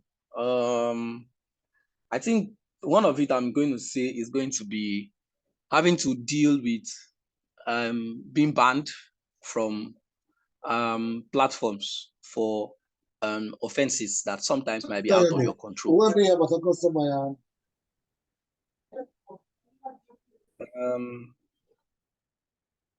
So sometimes you might so there are a lot of things that go on online, and sometimes you might breach certain rules that you might not even know that you have breached them, especially when maybe you want to run ads, or you have maybe especially Meta, Facebook. Meta takes a lot of formerly known as Facebook, of course, there are a lot of strict rules with them. So I think one of the disadvantage the most disadvantage is getting flagged on some of these platforms or getting banned on some of these platforms for several reasons that might be out of your control, that you might end up losing your business accounts that maybe you have grown for a while or you have been using or you have funded and all of those kind of stuff. And also might also be like getting reported by people for, of course, that one is going to be maybe your fault if you do something really terrible and there's a strong evidence against you and several people are reporting your account on several grounds, and the various platforms that they were reported, that your accounts were reported to, now checks the reports that have come into their table and find out that maybe you are complacent in maybe 2 or 3 or maybe even one of them, and they flag your account and it might be permanently restricted or maybe permanently restricted, and then you now have to start growing again on a different, maybe you go back to that same platform, but then you have to now starting afresh and start trying to build an audience again and start trying to become trusted again in the faces of people. So I think that is like majorly the most disadvantage that it actually has, right? And in terms of cost effective, I think it's more cost effective. So in terms of money, you might not be spending so much. So I think that should be one of the major disadvantage. Being falling into the, and also another thing might also be maybe you want to use outsource certain things, because definitely you might not be able to do everything and you want to outsource certain things to certain people, running into the wrong hands, maybe falling into the hands of guys who are not truthful or not so honest in their dealings. Because even if you're doing some stuff online, you might still have to use certain people to achieve certain aims. Like maybe you want to do influencer marketing and you want to make use of influencers. Some of these influencers are very crazy, and you might go and fall into some of the influencers who will just take your money, and the next thing they just go mute on you, no more answering, no more taking of your messages, no nothing, no apologies, no nothing. And you might even try to drag them, but it might not work and you end up losing money, and those things happen as well. So that's like one of the disadvantage. Again, I think I've answered that. Thank you very much. Ebenezer John, which one is more yeah, you're welcome. Which one is more important? How vast your marketing is in terms of the wide range of publicity techniques or your unique selling point? The both of them are important. Very, very important, both of them. Because if you have a unique selling point, your selling point is unique, you still need to reach a very large number of people to be able to still see what you do, right? You might have a unique selling point, of course. You might serve a few clients who are going to like your brand, right? And these clients can also help you reach more people, because you might also tap into their own audience who are not in your circle. So maybe you serve a client, they enjoyed your product or service, they now want to do post your product or service online, post a video telling people, oh my god, I bought this product from this person and the product was so nice, I used this guy's service, I posted it, they posted it online, and then maybe they also help you reach a wide range of people, right? So I think the both of them are very important. You need to have a unique selling point, which is important as well, to know exactly what you want to offer to people and how you intend to offer it. And then you also need to have a very wide range of publicity techniques, so you can be able to reach because even if you have a unique selling point and nobody knows about it, in the end you will just have a unique selling point that still people do not know about it, right? You cannot have something and keep it cannot have a light and put it under the shelf, it will not shine. So you still need to be able to push out to be able to reach out to a wide range of people, right? Debs, okay.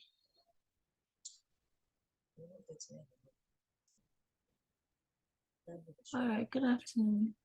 Oh, good Good afternoon. morning. Sorry. Rather. Well, thank you for the lecture. It's been really nice. But I would like to ask, what if you're working in an industry or you're selling in an industry where you can't really have a unique selling point? For instance, let's say I sell, like I mentioned earlier, I have terms and data. And then you can't really, because there's like a fixed price you can sell, and there is a fixed price at which you can be supplied and stuff like that. Then what exactly can be your selling point or unique selling point in that case? Okay. All right. I understand the question. Okay, like you said, you do depth data, right? And there are fixed prices that you buy, and there are certain prices that you have to sell to be able to make some money for yourself and make some profit as well. Right. Your unique selling point might also still be in how fast you're able to deliver the data to people that buy from you, right? And might still be your price as well, because I know that even on these online data services, there are people that some of their rates are even more expensive than some people, and sometimes they still don't deliver early. Maybe you buy data from them and you are waiting for more. Maybe you have an emergency, right, and you needed to subscribe immediately, and you just needed to buy data from them immediately, and you don't get the data, and they are still taking time to be able to have experienced it before. They still take a lot of time to be able to send you the data, to process it and send it. I don't know why they took so much time, right? And in the end, there was no much apology, no nothing. So it was even poor customer service as well. So your initial employer might still be in your customer, you offer your customer satisfaction, right? You have customers that you can deliver services to them immediately. You can deliver it ASAP, as fast as possible, right? So that they believe that, oh wow, this person immediately I just do the transfer. Maybe the transfer, I need to do the transfer. Next thing I got my data instant. There was no delay. So you see that those people, that makes you unique in that way. If they want to tell somebody more, that what they will say is that person that I just be the person just that fast. It makes you unique because maybe there are some other people who delay them for maybe minutes up to like 30, 45 minutes or even hours, right? Yeah. I don't hope that answers the question.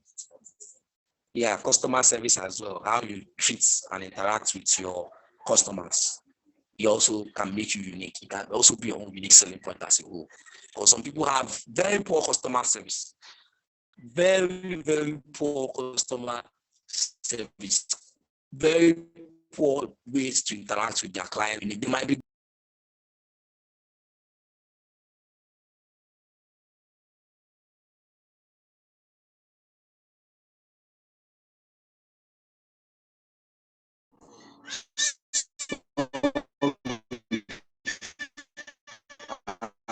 I got I've been able to answer you when you last heard me, but I hope I was able to answer your question. I got logged out. Sorry. Network is crazy. Debs, are you there? Yes, I am. I was able to hear Yes, I what you am. said. I was able to hear what you said. Thank you. Okay.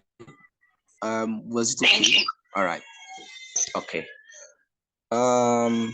Ebenezer typed something, but as I left the group, I can't find it anymore. So maybe we will come back to that after this break. I think we need to. This is 10 minutes past 11. Sean.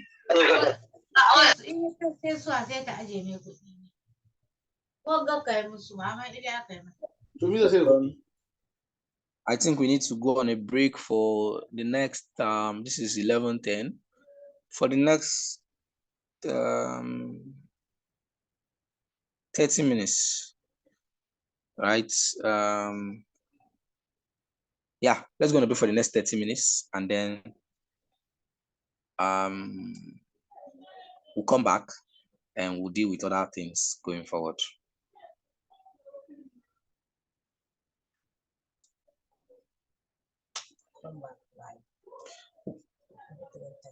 So Yeah, the name of the second competitor.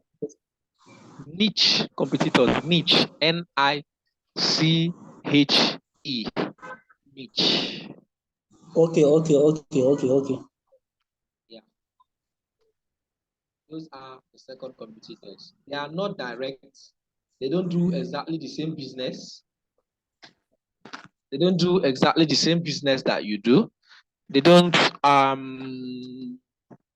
sell exactly the same thing, but they are within that niche, right?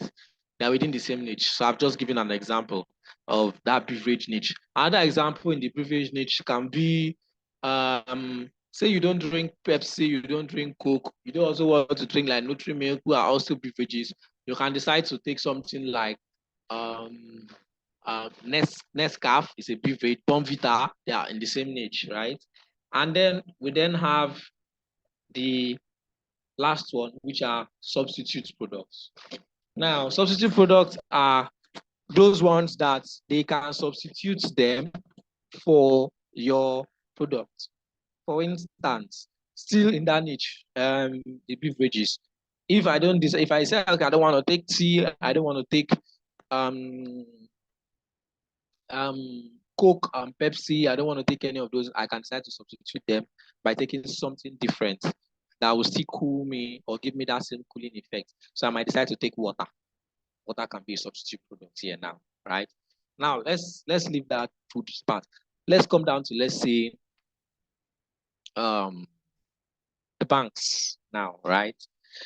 In the banking sector now, we have Access Bank, we have Zenith Bank, we have GTP, we have those regular banks, right? Those are direct competitors because they do virtually the same thing, they offer virtually the same services, so they are direct competitors to each other. And then we now have the niche competitors who are, of course, we know them, the guys who are disrupting the market. Although a lot of people still use the regular bank because some organizations will not accept payments to all the other niche competitors. But then the likes of Kuda, the likes of OP, Pampi, they are now the niche competitors. And then we now have the substitute products. What are the substitute products? If you say you don't want to put your money in the traditional banks like the Access and the other ones that allow you to go to their area center, deposit your money, withdraw it when you like, or you then go, you say you don't also want to use the guys like Kuda and OP and Pampi, you can decide to go and give your money to Akawo. We like call it Akawo. That's what we call it in the part of the world I was coming from. Also, those people that used to go one by street by street or shop by shop, people that women that sell in the market use them a lot. Like you save money with card, they will come to your shop. They will call you. We call them Alajo, yeah. Exactly, Alajo, yeah. So now they go to your shop, you give them money, they store it for you, they write down how much you have paid in card, and then they collect their commission later. Now, those are like substitutes. You do not use any of the normal banks, those ones that will cut your money or use charge or thereby you want to transfer. You now decide to be keeping them with these people. This person is now a substitute product. You can see this, okay, I don't want to use them. I want to use saving box. Saving box is also like a substitute product. You don't want to go to the bank. You don't want to do with the online bankers and the other ones. You now decide to, you go to a carpenter, tell the carpenter to fix up a saving box for you. The carpenter fixes up a saving box, and then you now decide to start saving your money in saving box. That's will not be your own substitute product, right? So do you understand? Now, if you come down to the business, that is how it is in every, on almost, let's not say all, but I think most sectors have that level of competition. You have the direct competitors, you have the niche competitors, and then you have the substitute products that are there to substitute for the others, right? What else? Yeah, so that's it. Now, you need to know these guys. You need to know each and every one of them in your business, in the markets that you are. You need to know these guys. Like, You need to know what they offer. You need to know what they are and where they are and how they operate. So you can also know how to tailor down to be able to get a good chunk of the market to yourself. That is quite important, right? Now, I want to talk about knowing who your clients are, right? Which I have said is very, very important. Let me try to.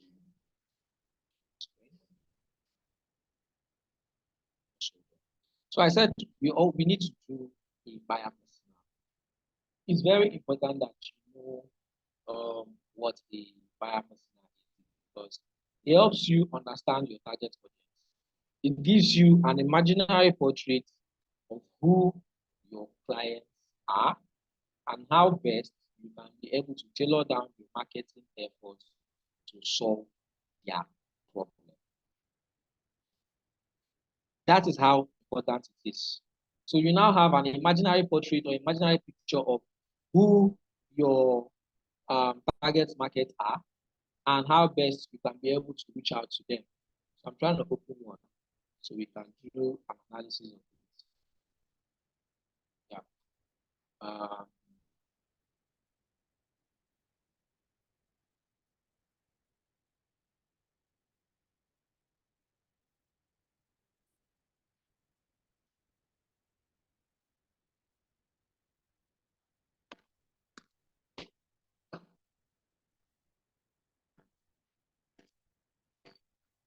Okay.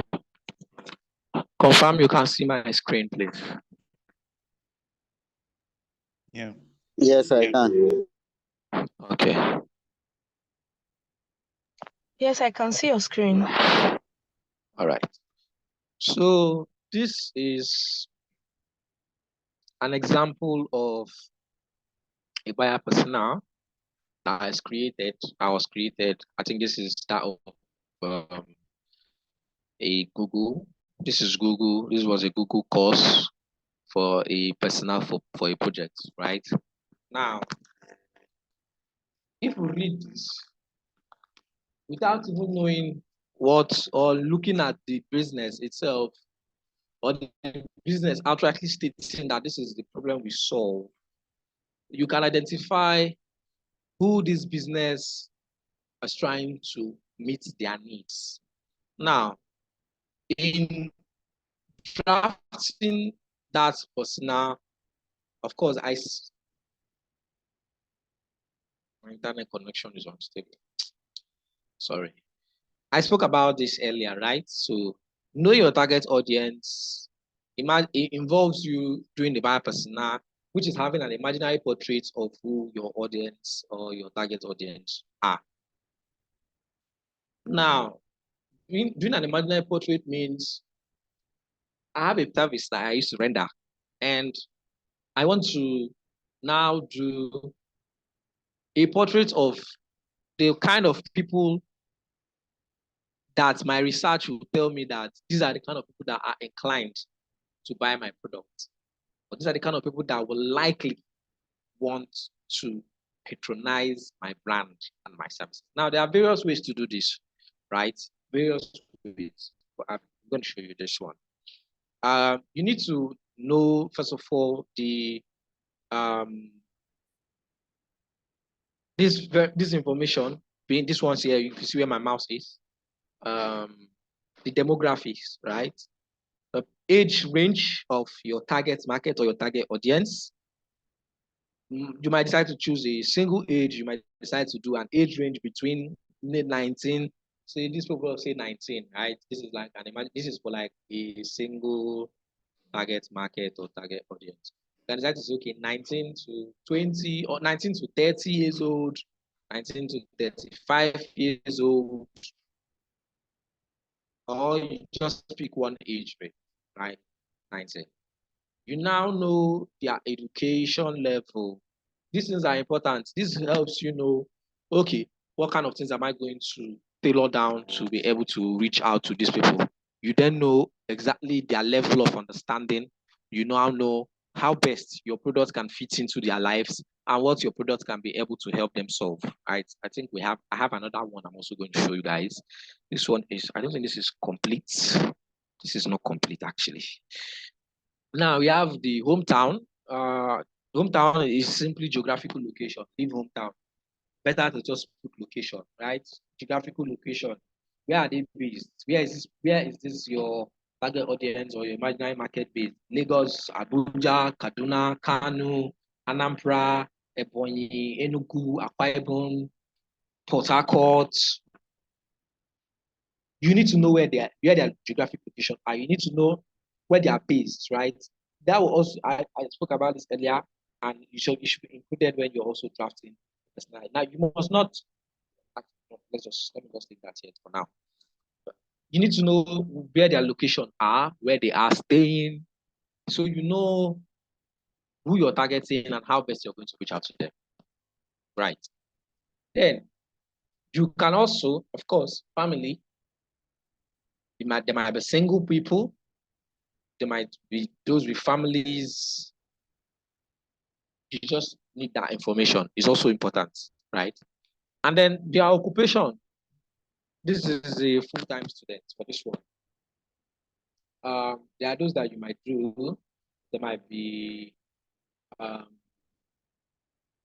might not be full-time students. Maybe you're dealing with people who work in oil companies. Maybe you're dealing with people who are traders. You're dealing with people who work in the bank. I mean, you have your business.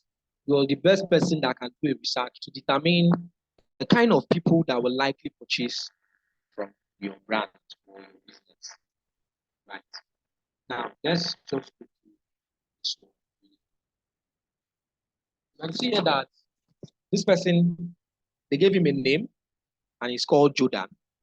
Right? Jordan is a 19-year-old who is currently in school. So this education, this big grammar is just currently earning college credits online. Okay. So this person is not going to a physical school. He is currently learning online, right? And he lives in Loveland, Co, wherever this is. And he's a young guy. He's young, of course, he's a teenager. He's still 19 years. So he lives with his mother, and he has a younger sibling. So I bet that they are just two persons, his mother and his younger sibling. And he's a full-time student. So he's not working. Right. Now, let's go here. His goals. What are the goals that he's trying to achieve? Right? Now, the goals are tailored down to the problem that he has. So he probably has a goal, and his problems are stopping him from achieving that goal. And that is where your business should come in to be able to help them solve that frustration, to help them reach that goal. Now, this is just one way to I think this is not complete because I think this is not complete. Just give me a second. Let me go through and see if I'll see complete one.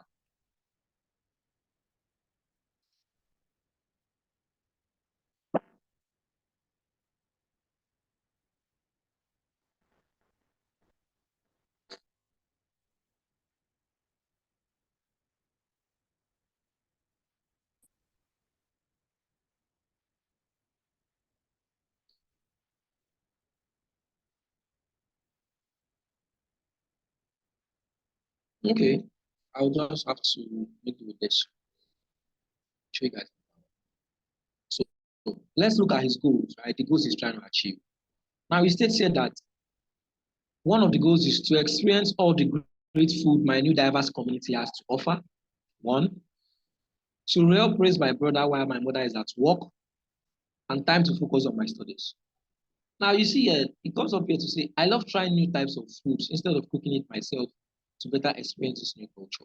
Okay, let's leave these goals first. Let's not jump over to the goals.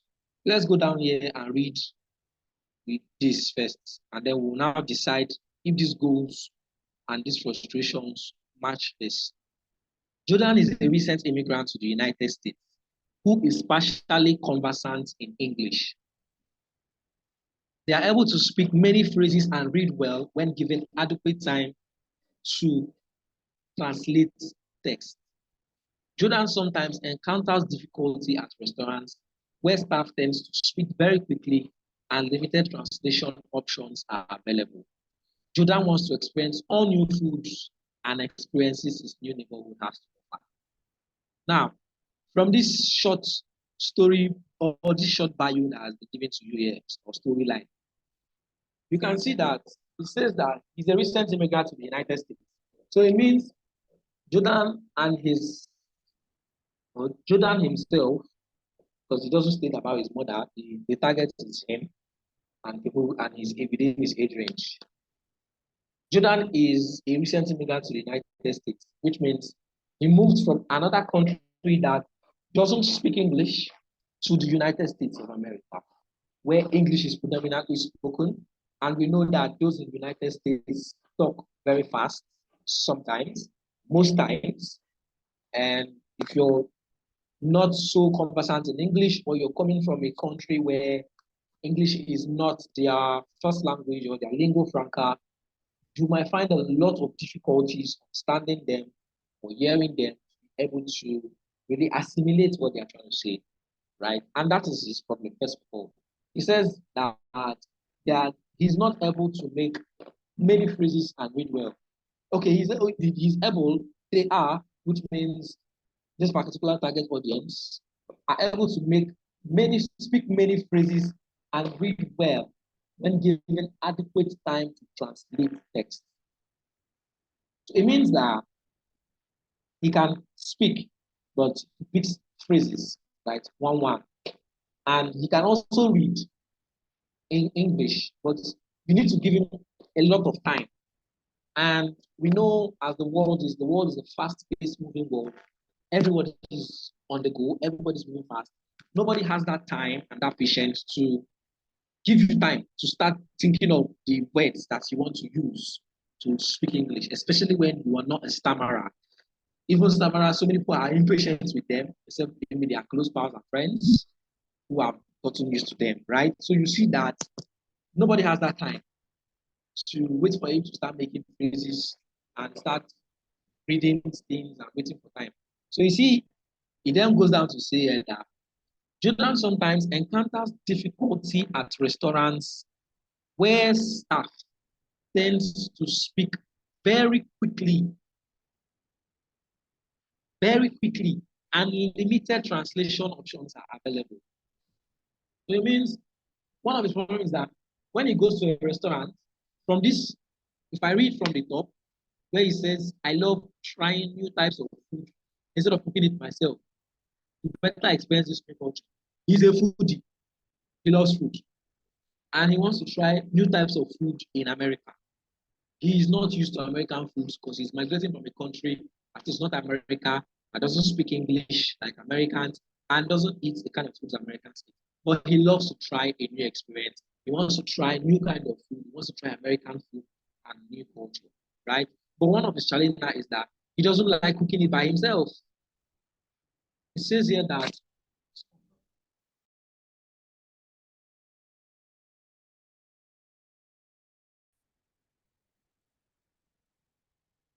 can you guys hear me, please? Because I don't know if my network is tripping. Yes, we can hear you. Yeah, I can hear you. I can hear you. Confirm your phone.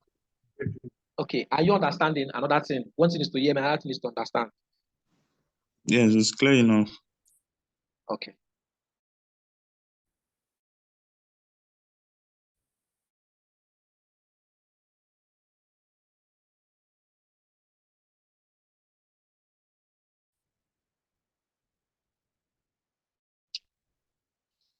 Yeah, so okay. So you can see here that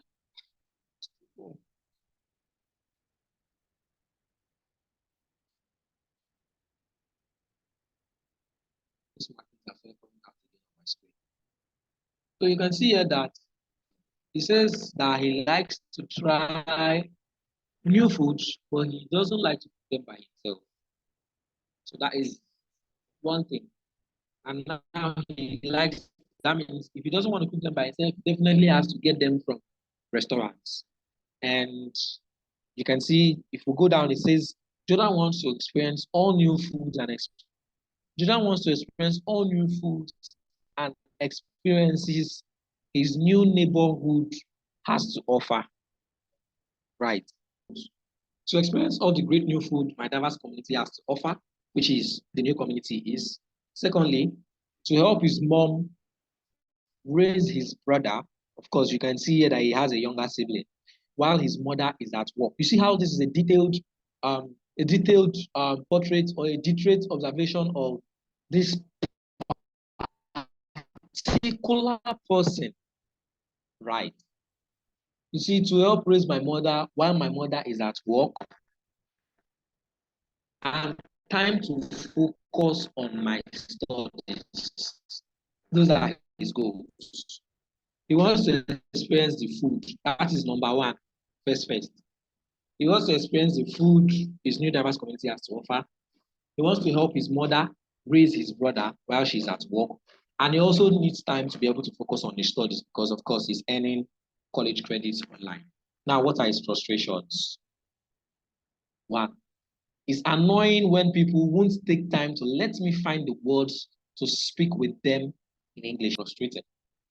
You go to an environment, let's say, for instance, you're from the east, right? And you move down to the west.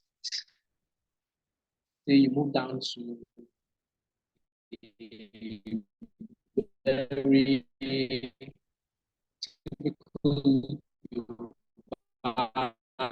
speaking states where generally they speak more of Yoruba. Say you move down from the east, say Anambra, yeah, of course, we also know Igbo is spoken, and so you're used to mostly speaking Igbo.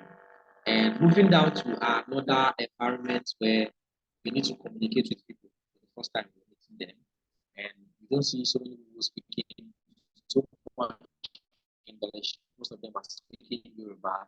Maybe you move down to somewhere like maybe Ondo State or thereabouts, right? Let's assume that in Ondo State, they are predominantly speaking language is Yoruba. You don't understand Yoruba. Never, of course, time you step into the state, you get used to you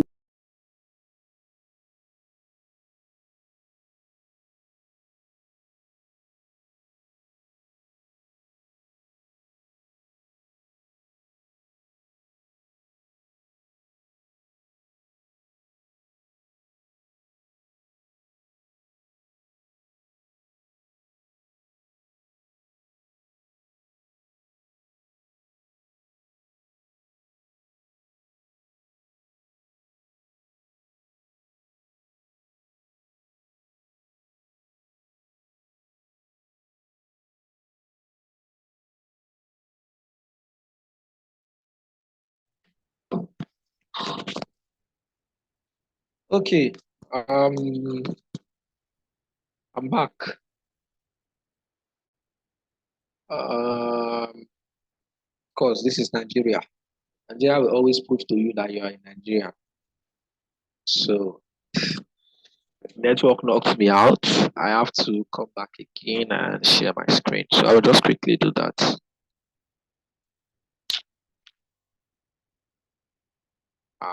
Yeah. So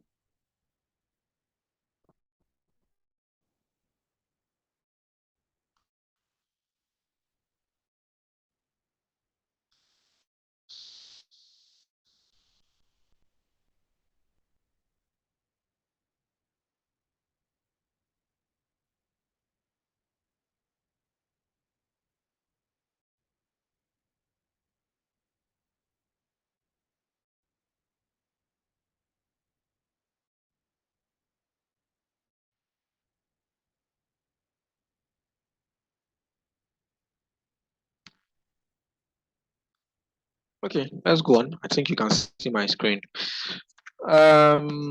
So I was giving an instance, right? So maybe let's say, of course, I talked about someone moving from the east down to the west. You're not so comfortable with Yoruba. Everybody's speaking Yoruba. You want to try a wedu soup. You decide to go to a restaurant, and the people in the restaurant are not waiting for you. They don't have that time for you to, because of course Yoruba is very, very shaky. You said you learn one or two phrases like you want to eat, you say mo fẹ́ jẹun, and then you are now trying to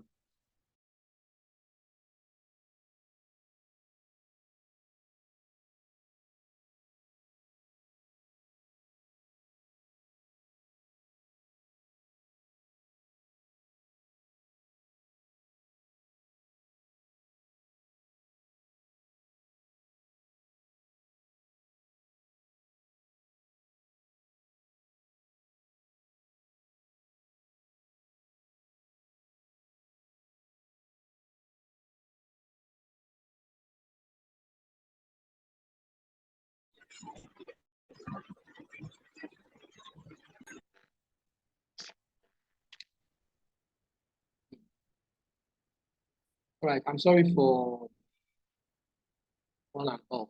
Right, I'm being knocked out at intervals. Please you guys forgive me. God will judge the network providers. Suffer that they used to suffer. Amen. Nobody wants to say amen. Let me say my amen.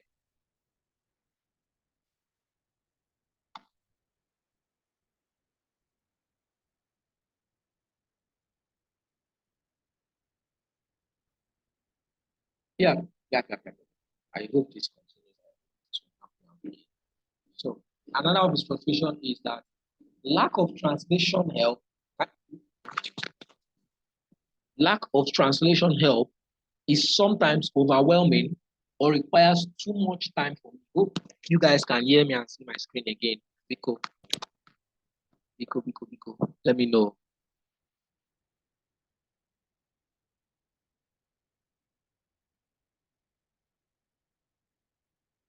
Can you guys see my screen?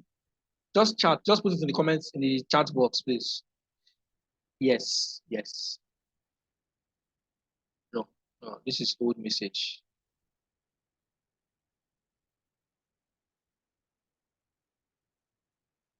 Please, if you guys see my screen, can you hear me? Okay. John, thank you.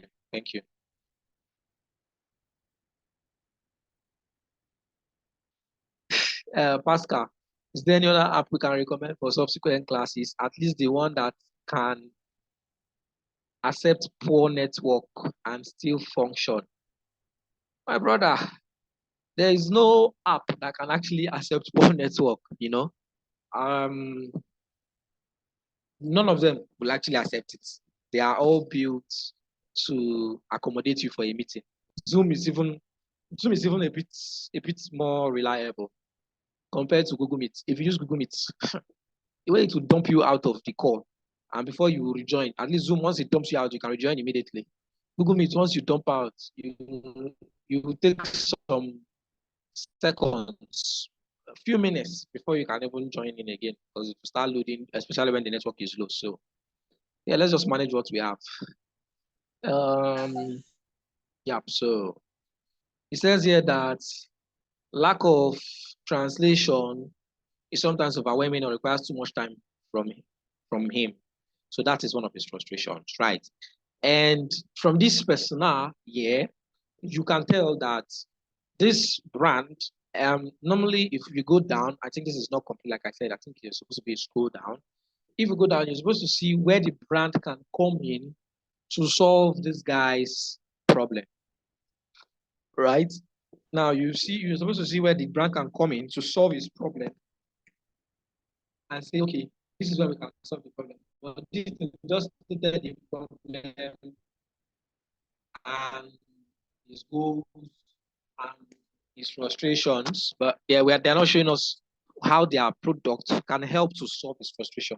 So if I'm to give a wild guess, which might be right to a certain percentage, the people of this brand are a business that are or that intend to maybe build a translation app for him, right?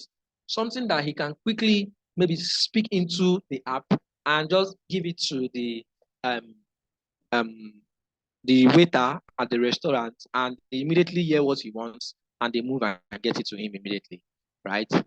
So something that can do it in seconds. If I'm to get a very, very wild guess of what these people might be trying to help him solve, what the product might be able to help him solve. Alternatively, we can say that the product might also be something that can help him learn English very fast, right? So that he does not have to worry about trying to make phrases or trying to wait for the waiters or the attendant to efficiently wait for him.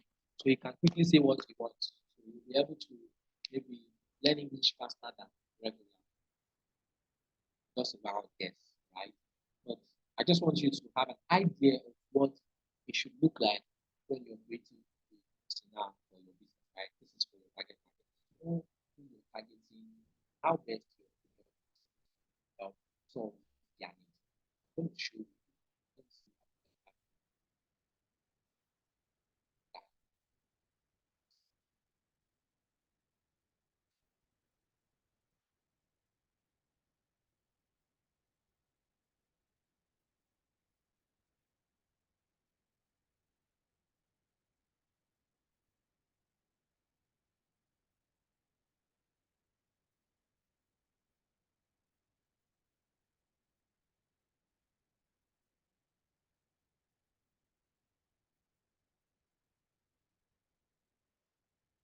Okay.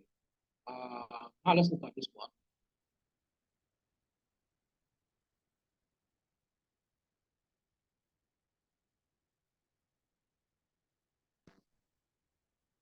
Let's look at this one. Let me just zoom in.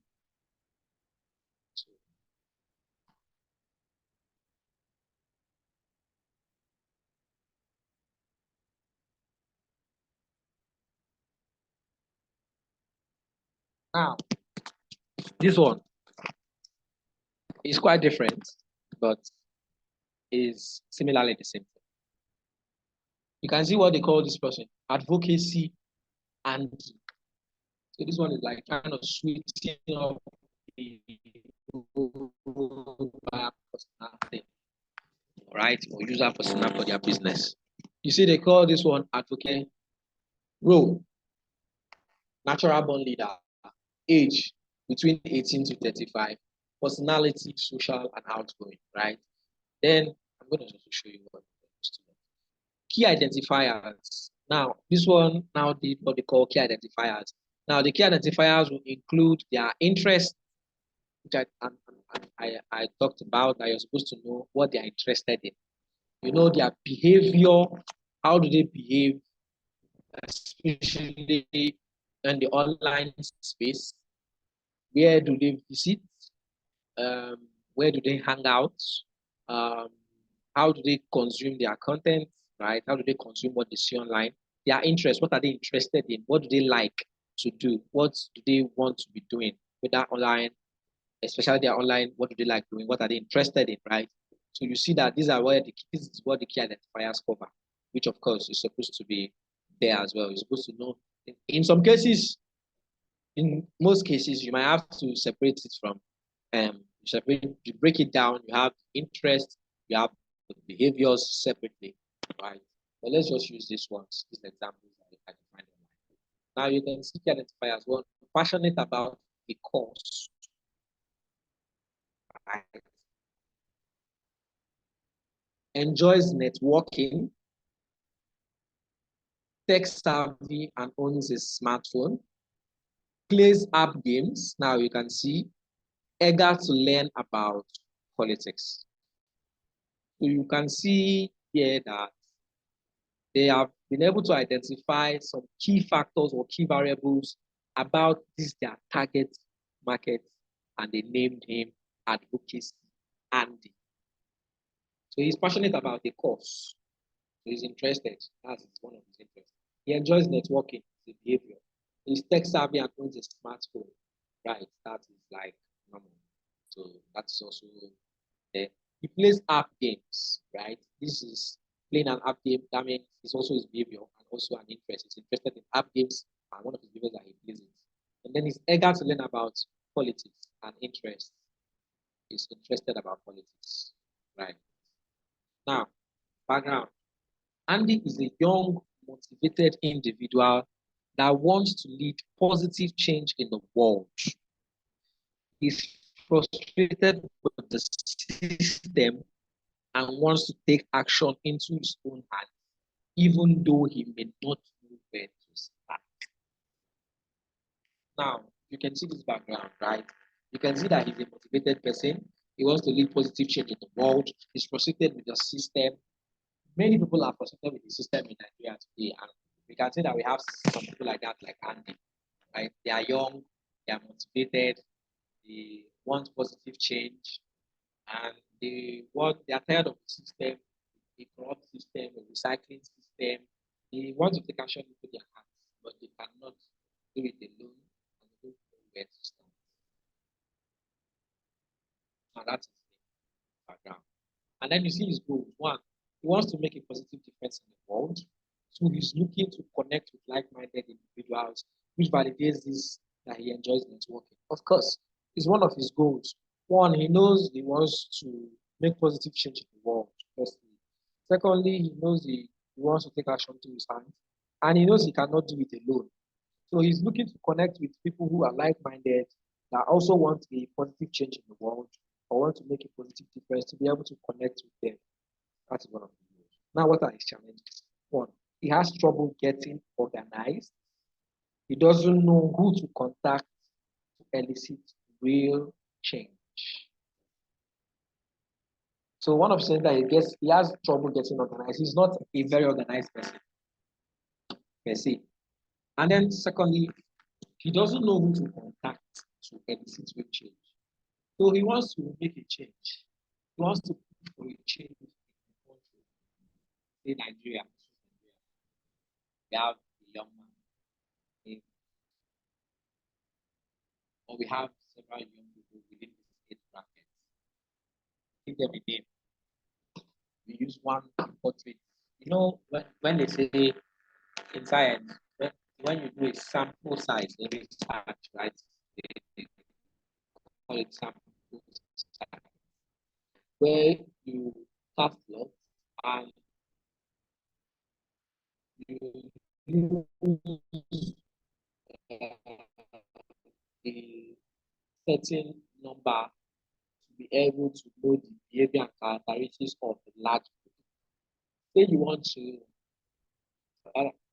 the scientist wants to observe the difference in how the white rats, the difference between the white rats and the normal, regular potato and the rats that we have, and maybe those other kind of rats, the difference between them, right? He will not go and start catching all the rats. Can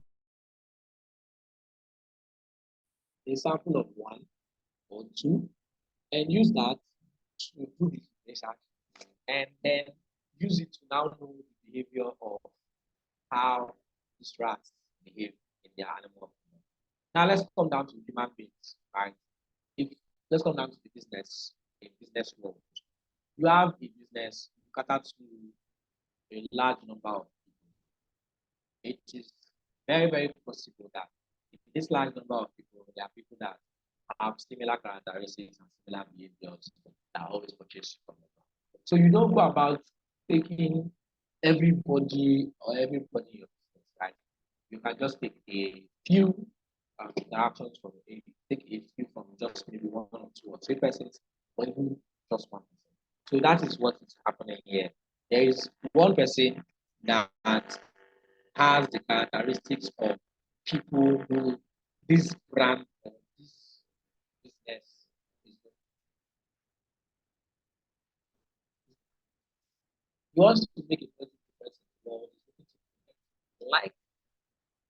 minded individuals. Now, his challenge, I've said it, has trouble getting organized.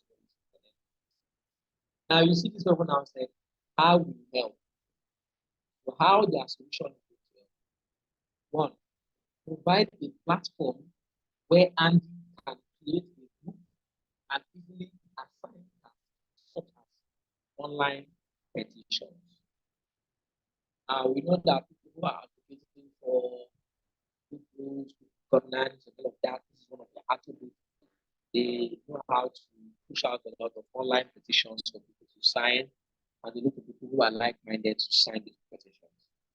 So you see that one, they have been able to know that, okay, this guy is interested in politics.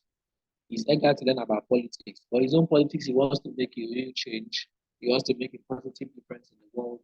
And one way he can do that, or can start to do that, is by pushing out that and creating online petitions. Yeah, their platform is going to take the opportunity. Yeah, easily easily assign tasks. Then we have the next one, to connect people based on social interest and policies. This is what their platform is. And then the third one is state, local, and state political officials based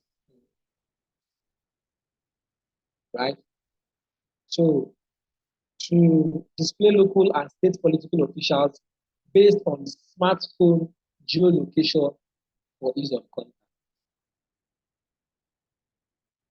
Now, they are going to provide a platform where Andy can display local and state political officials, or where local and state political officials can be displayed on their smartphone so that they can be easily contacted.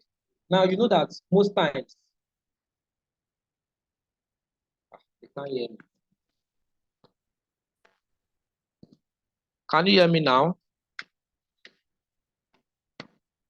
Yes, we can hear you.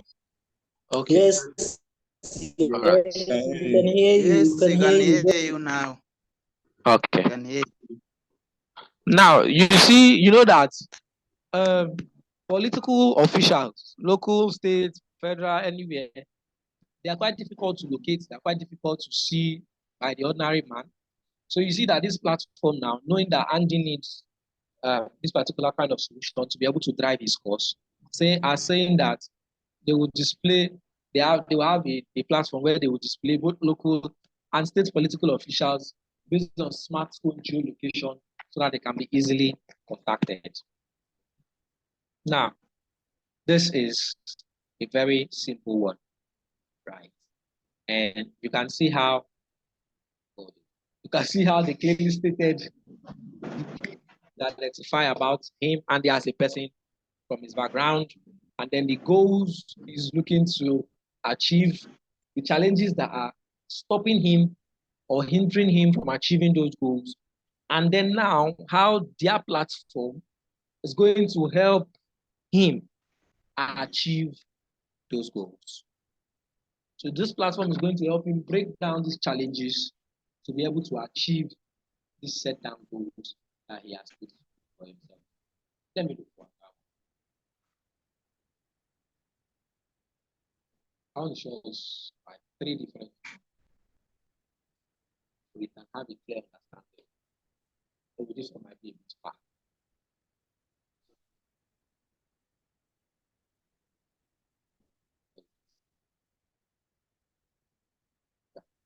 Let's look at this one.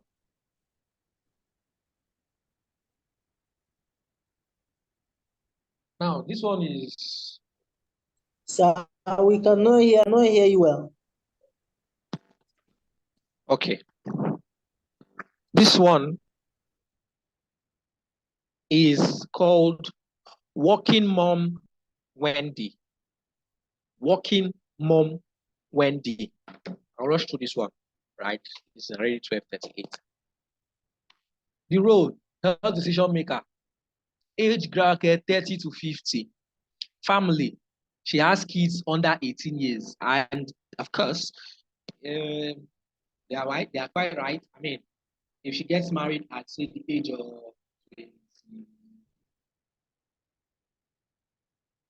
26, something about, or within this age range, like people within this age range, most of them, their kids are under 18, or they are targeting people that their kids are under 18 specifically. But you can know that within this age range of 30 to 50 years, of course, some parents still have kids that are not yet up to 18 years. Now, the key identifiers for this woman: one, she's a full-time career person. She has family first values. She's educated. She seeks health information online, and she does her research. So she's the kind of person that does her research. She seeks for health information online, and she's educated. Of course, so you can see where this is. Now let us know why they said these are the identifiers. But for her to be able to do her research, it means that she also very used or conversant to research techniques. Now let's look at the background. She says here that Wendy is a working mom who is balancing her career with raising a family. She's an educated, on-the-go woman who uses online resources for just about every aspect of her life, from cooking to parenting. Now, simple. Wendy is a working class mom. She has a career, and she is trying to balance her career with raising a family. So number one, it proves that Wendy does not have time. She doesn't have time, right? She's trying to balance her career and her family. So her work is going to be demanding. Of course, you see here that she's a health decision maker. And okay, that's her role. You can see here that she's a full-time career person. So her career is demanding. She has to maybe go leave her house early. I mean, if she's living in maybe Lagos, and maybe her workplace is on the island and she's living in the mainland, then you know that she has to be leaving her home, and especially some days as early as 4 a.m., 4:30 a.m., so that she can be able to beat traffic and be able to get to work before 9 a.m. so that she not stay for road, collect sack letter, or query. It happens a lot here. It happens a lot in Lagos where you could just stay for road to collect sack letter, right? So she now leaves the house very early, trying to get to work, trying to beat traffic. And by the time she closes from work, say maybe 5 p.m., of course, now it's only now only for Lagos, we person go to work by 9, they come off from your house by 4. You can imagine the time bracket just so that you can beat traffic, right? And then she closes by 5 p.m. Definitely, most times, most of these companies will stick to that 5 p.m. closing time. And by that time, the roads are full again. There's hold up, and maybe she might some days have overtime work and all of those stuff. Before she will get home, it might be as late as 8 p.m., 9 p.m., sometimes even 10 p.m. Depends. And that time she can't start trying to tidy up the home and all of that. So it's very, very challenging on her part. So you see that she's trying to balance her career with a family. And she uses online resources for just about every aspect of her life, from cooking to parenting. What are her goals? 1, to keep her family healthy. 2, when someone in her family is ill, she wants where she can get quick, convenient, and reliable care. It is very, very relevant because 1, she is very busy. So she won't even have the time to start taking care of somebody that is ill in her family.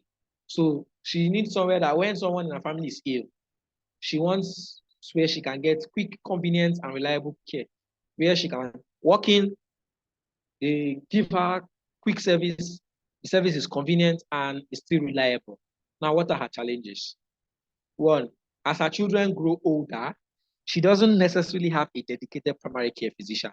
And of course, there are so many people like this even in Nigeria. So many families, so many people do not have what they call family doctors, right? So this is simply family doctors. She does not necessarily have a dedicated primary care physician. So they don't have like a dedicated family doctor that they will say, oh, you are sick. They call the doctor immediately. The doctor arrives, does a quick check, then doctor does a quick check and then analyzes the problem and says, okay, this is the problem that your child has. Let's solve it this way. So she doesn't have that. So that's one of her challenges. Secondly, her busy work schedule makes it challenging to take sick days for her or her children. So you can see that it's difficult and challenging for her to take sick days, right? So even if her kids are sick or something, it's going to be quite difficult for her to take sick days, right? To take a day off, say, okay, I want to take care of my children, I want to take care of my child. So it's going to be a challenge for her. Now, how does this platform help her? One, they have been able to identify that she seeks health information online.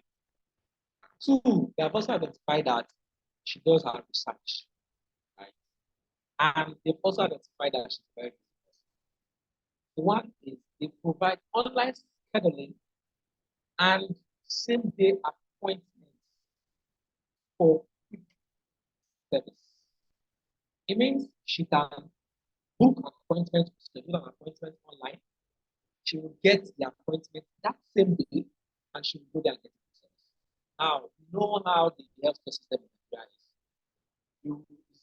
It's rare that you book an appointment with the doctor today and you see the doctor today. It's practically or nearly impossible. It's rare. So if you book an appointment with the doctor on today, like today is Tuesday, you get to see a doctor maybe on the Friday, right? That's and then you get to see a doctor on Friday. And for somebody like her, for somebody like this woman,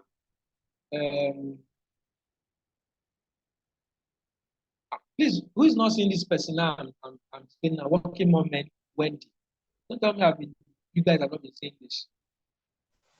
From my hand, I've been seeing advocacy Andy. I've been displaying working mom, Wendy. Please, who else is experiencing this? Same here, sir. What are you saying? Working mom, Wendy, or advocacy? Advocacy Andy. Wow. I'm sorry. You guys should have told me since.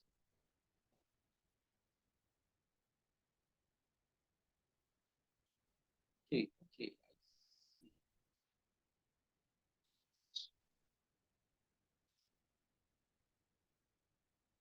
Sorry, my people. Sorry.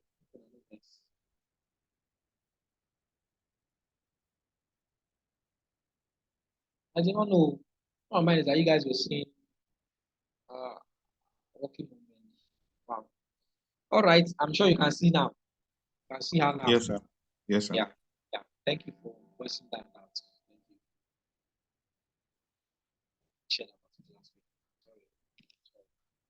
So I can't brush all of this again, but I'm sure you guys have helped me and you were following. So let's just quickly go back to how we help, right? Now they provide online scheduling and same day appointments for quick service. Like I said, really where to find a doctor that you can see today.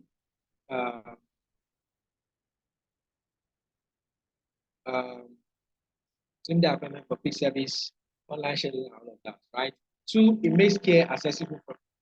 They are going to provide a care where it's going to be accessible from work or home with convenient locations. Now it means wherever she is, whether she's at home, whether she's at work, they are going to do something like a convenient location. Let's say, for instance, this platform are going to offer her like a mobile care service where she can stay anywhere and book an appointment, and they just need to know her location, and then they now ask her to arrive at the nearest location close to her. So they are not like a place that are going to be like very far, right? Because of course they have identified that she doesn't have time. So this is something that is going to be unique. Most health services are at a particular spot at a particular station. So maybe these guys might be mobile, right? They might be like, okay, if you are at say you are at maybe she works at, let's say she works at the island and their office is supposed to be at the mainland and she's at the office and maybe something happens. She needs to visit the, she can't start coming down from the island to the mainland. So they're now saying that they are going to offer her a service where it's going to be easily accessible from work or home with convenient locations where she can simply say, this is where I am. And they'll say, okay, we'll be with you shortly or we'll be with you some amount of minutes. And then they now say, okay, meet us at this place, very close to your location, instead of her going back because she doesn't have that time. And then the last one is that they're going to produce online health resources. Online health resources, because one, she does her research and she seeks her information online. So they need to provide resources that will help her to be able to get all this information when she needs it. So maybe there are times that she wouldn't have the time to even call them, and maybe it's a slight ailment that she can be able to self-medicate her kids, and she needs a resource that can help her be able to do that quickly. She can then have these online resources at hand from these guys, right? So they are saying they provide her online resources.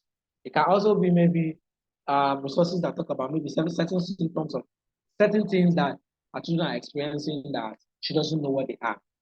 So you see how they practically solve this problem, knowing that she's a very busy person, and then they are able to bring out stuff that she can be able to use to solve her problem immediately.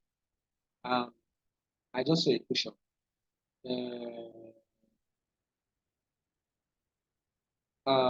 Debts, right? Debts.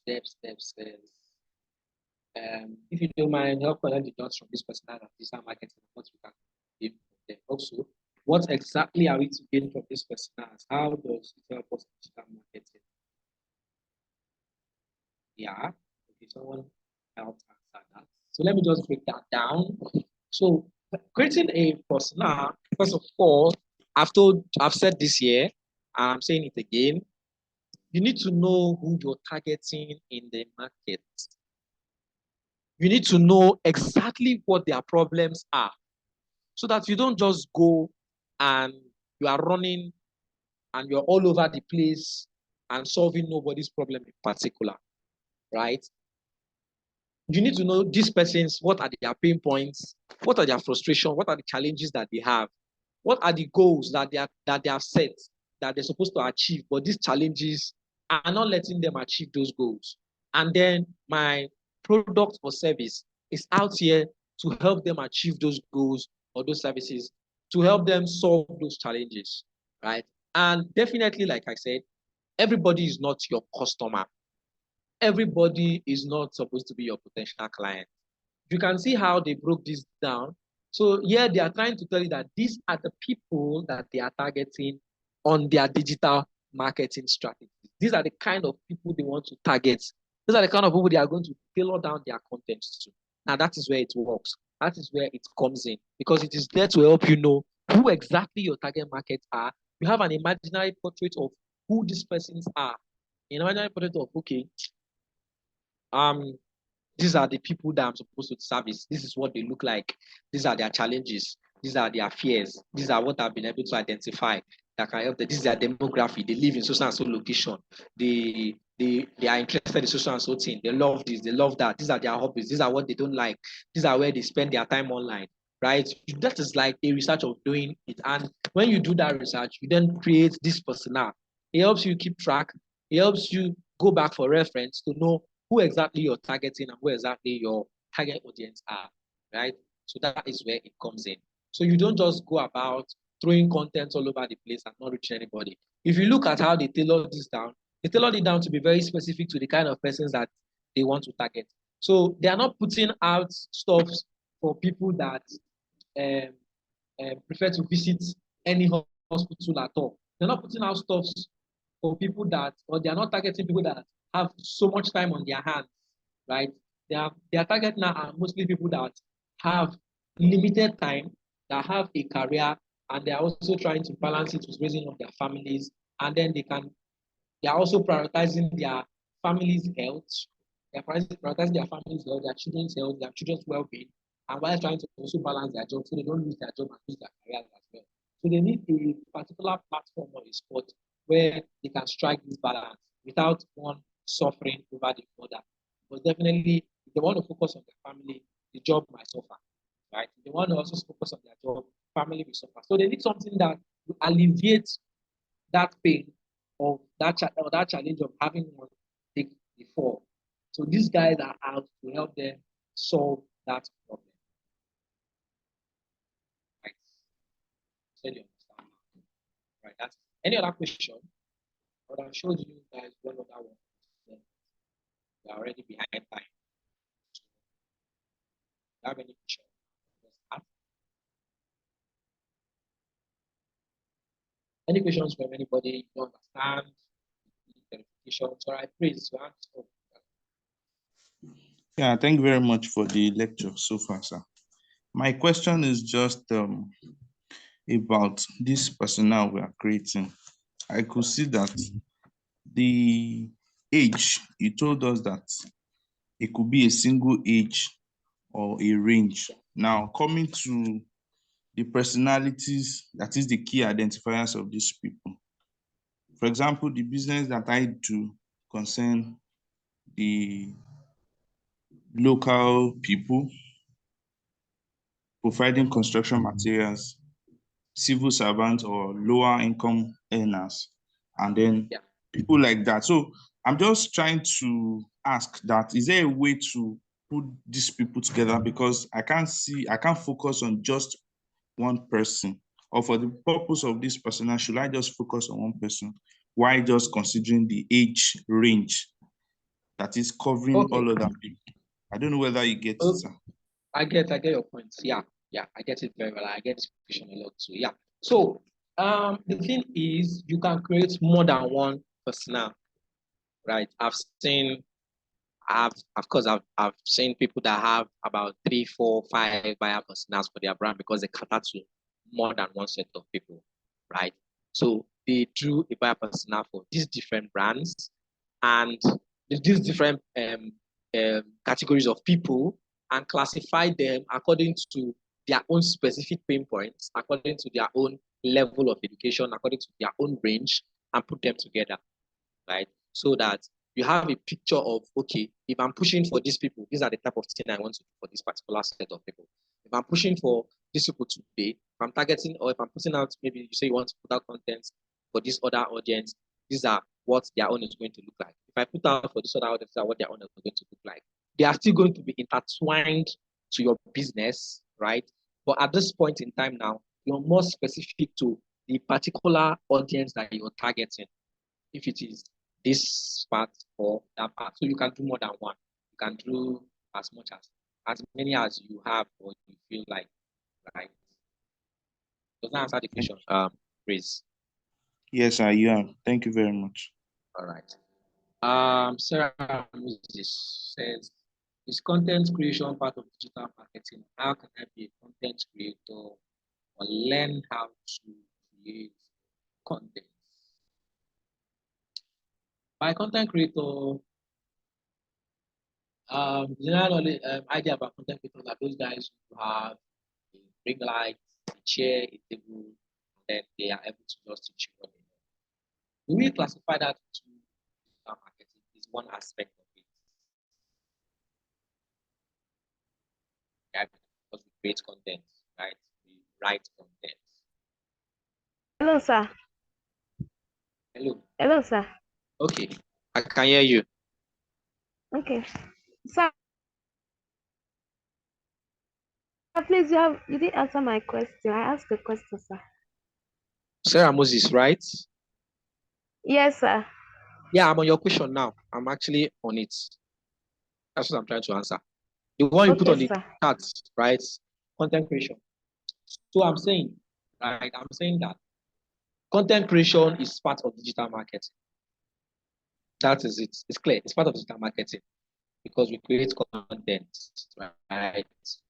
Whatever we put out in digital marketing is content. We write content, we create content. Those simple, even designs that you post on a platform are content. If you want to run an ad, you have to have a content for it. Put the write-up and the creative, whether it's the video or a picture or whatever. So content creation is just like one part of digital marketing. And now you said be a content creator and learn how to create content. First of all, have a niche. Know what you want to focus on. Know what you think you are good at. Are you good in, this is not like it now, but are you good in this? Are you good in this aspect? What are you good at? What do you think you have knowledge about? You come out, you have a good camera. Of course, first things first, have a phone with a good camera because that is more like everything now. Have a phone with a good camera, have good lighting setup, and you're good to go. You can just buy a small mic. Of course, we have so many small portable mics, 3,000, 5,000, and then you use it, and then you start creating content and start talking and sharing the things, in bits and in pieces. You run ads for them. You try to reach more people as much as you can. Talk about the things you know, and of course, content creating has begun like that.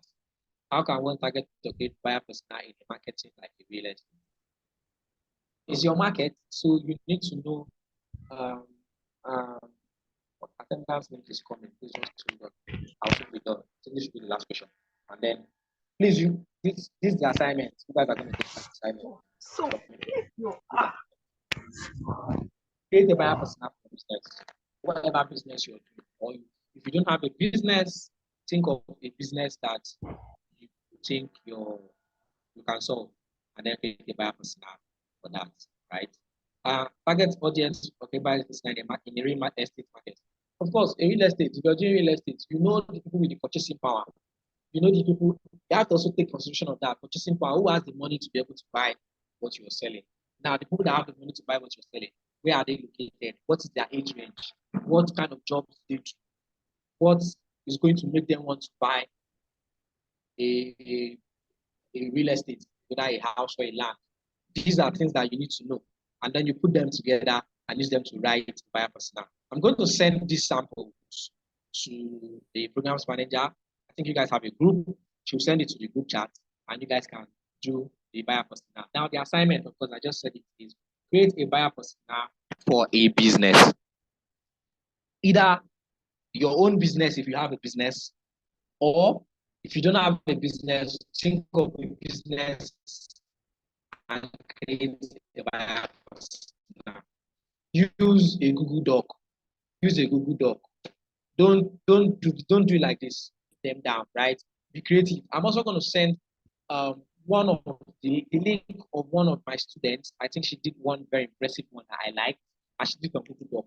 So I'll also be sending the link. You guys can use that as a reference as well to be able to do the buyer persona from this. Just use a Google Doc. I'm sure you are all conversant using Google Doc. Without Google Doc will be preferable, right? An assignment link will be posted on your group where you can submit the assignment. Tomorrow is another class, so I should say tomorrow.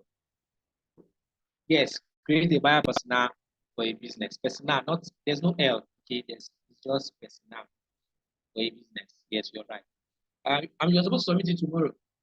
Tomorrow, please, as many as you can just try as possible to submit it tomorrow, so that we can have a review of it before we move over to the next class. There should be attendance for each class. So, Seifa, are you there? Yes, I'm here. It's coming up right now. All right.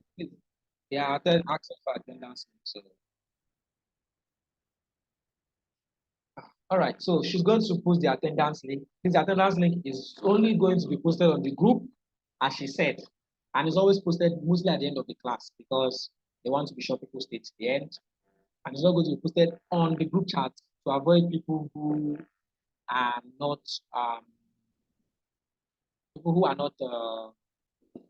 in the class or who were absent from filling the attendance. All right, guys. So all right. Can you hear me, sir? I can hear you. I can hear you. I can hear you, man. Go on. Sorry, the networks stopped. No. It's fine. It's fine. Go on. What were you saying about the attendance? You said, is it going to be posted on the group chat or? No. The attendance is going to be posted now. The attendance link is coming up. Yeah. So just hold on for a minute or two. Right. All right. Thank you, sir. It was a nice lecture. We appreciate, sir. You're welcome, ma'am. Okay. How will the assignments be submitted? The assignment would have there will be a link. The program manager, I think she's on your group chat, if I'm not mistaken. She will send a Google link, a Google form link, and you submit the assignment and just submit it via the form. If you are good with using Google Doc, you create a Google Doc and then you submit the form on the you submit the link where you're supposed to submit it so that we can have a review of it by tomorrow's class. All right. I'm going to be sending, I will send her the samples of this personnel so she can put it on your group. So you can use it as a reference point to be able to make yours. Okay. I think I've tweeted everything I should tweet today. That should be all. Thank you so much for your cooperation. Thank you for attentiveness. I'll see you guys tomorrow by 9 a.m. But I'll just be around because I have to rush on to something else, like quickly. So enjoy the rest of your day and see you tomorrow. I need to, sir. Please wait for your attendance. So please wait for your attendance.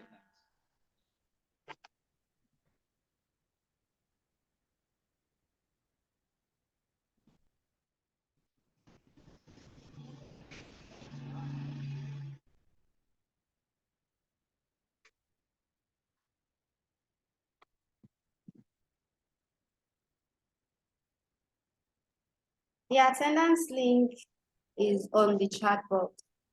So please start filling it up.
Unless we don't get out to do this, so just taking us to someone else.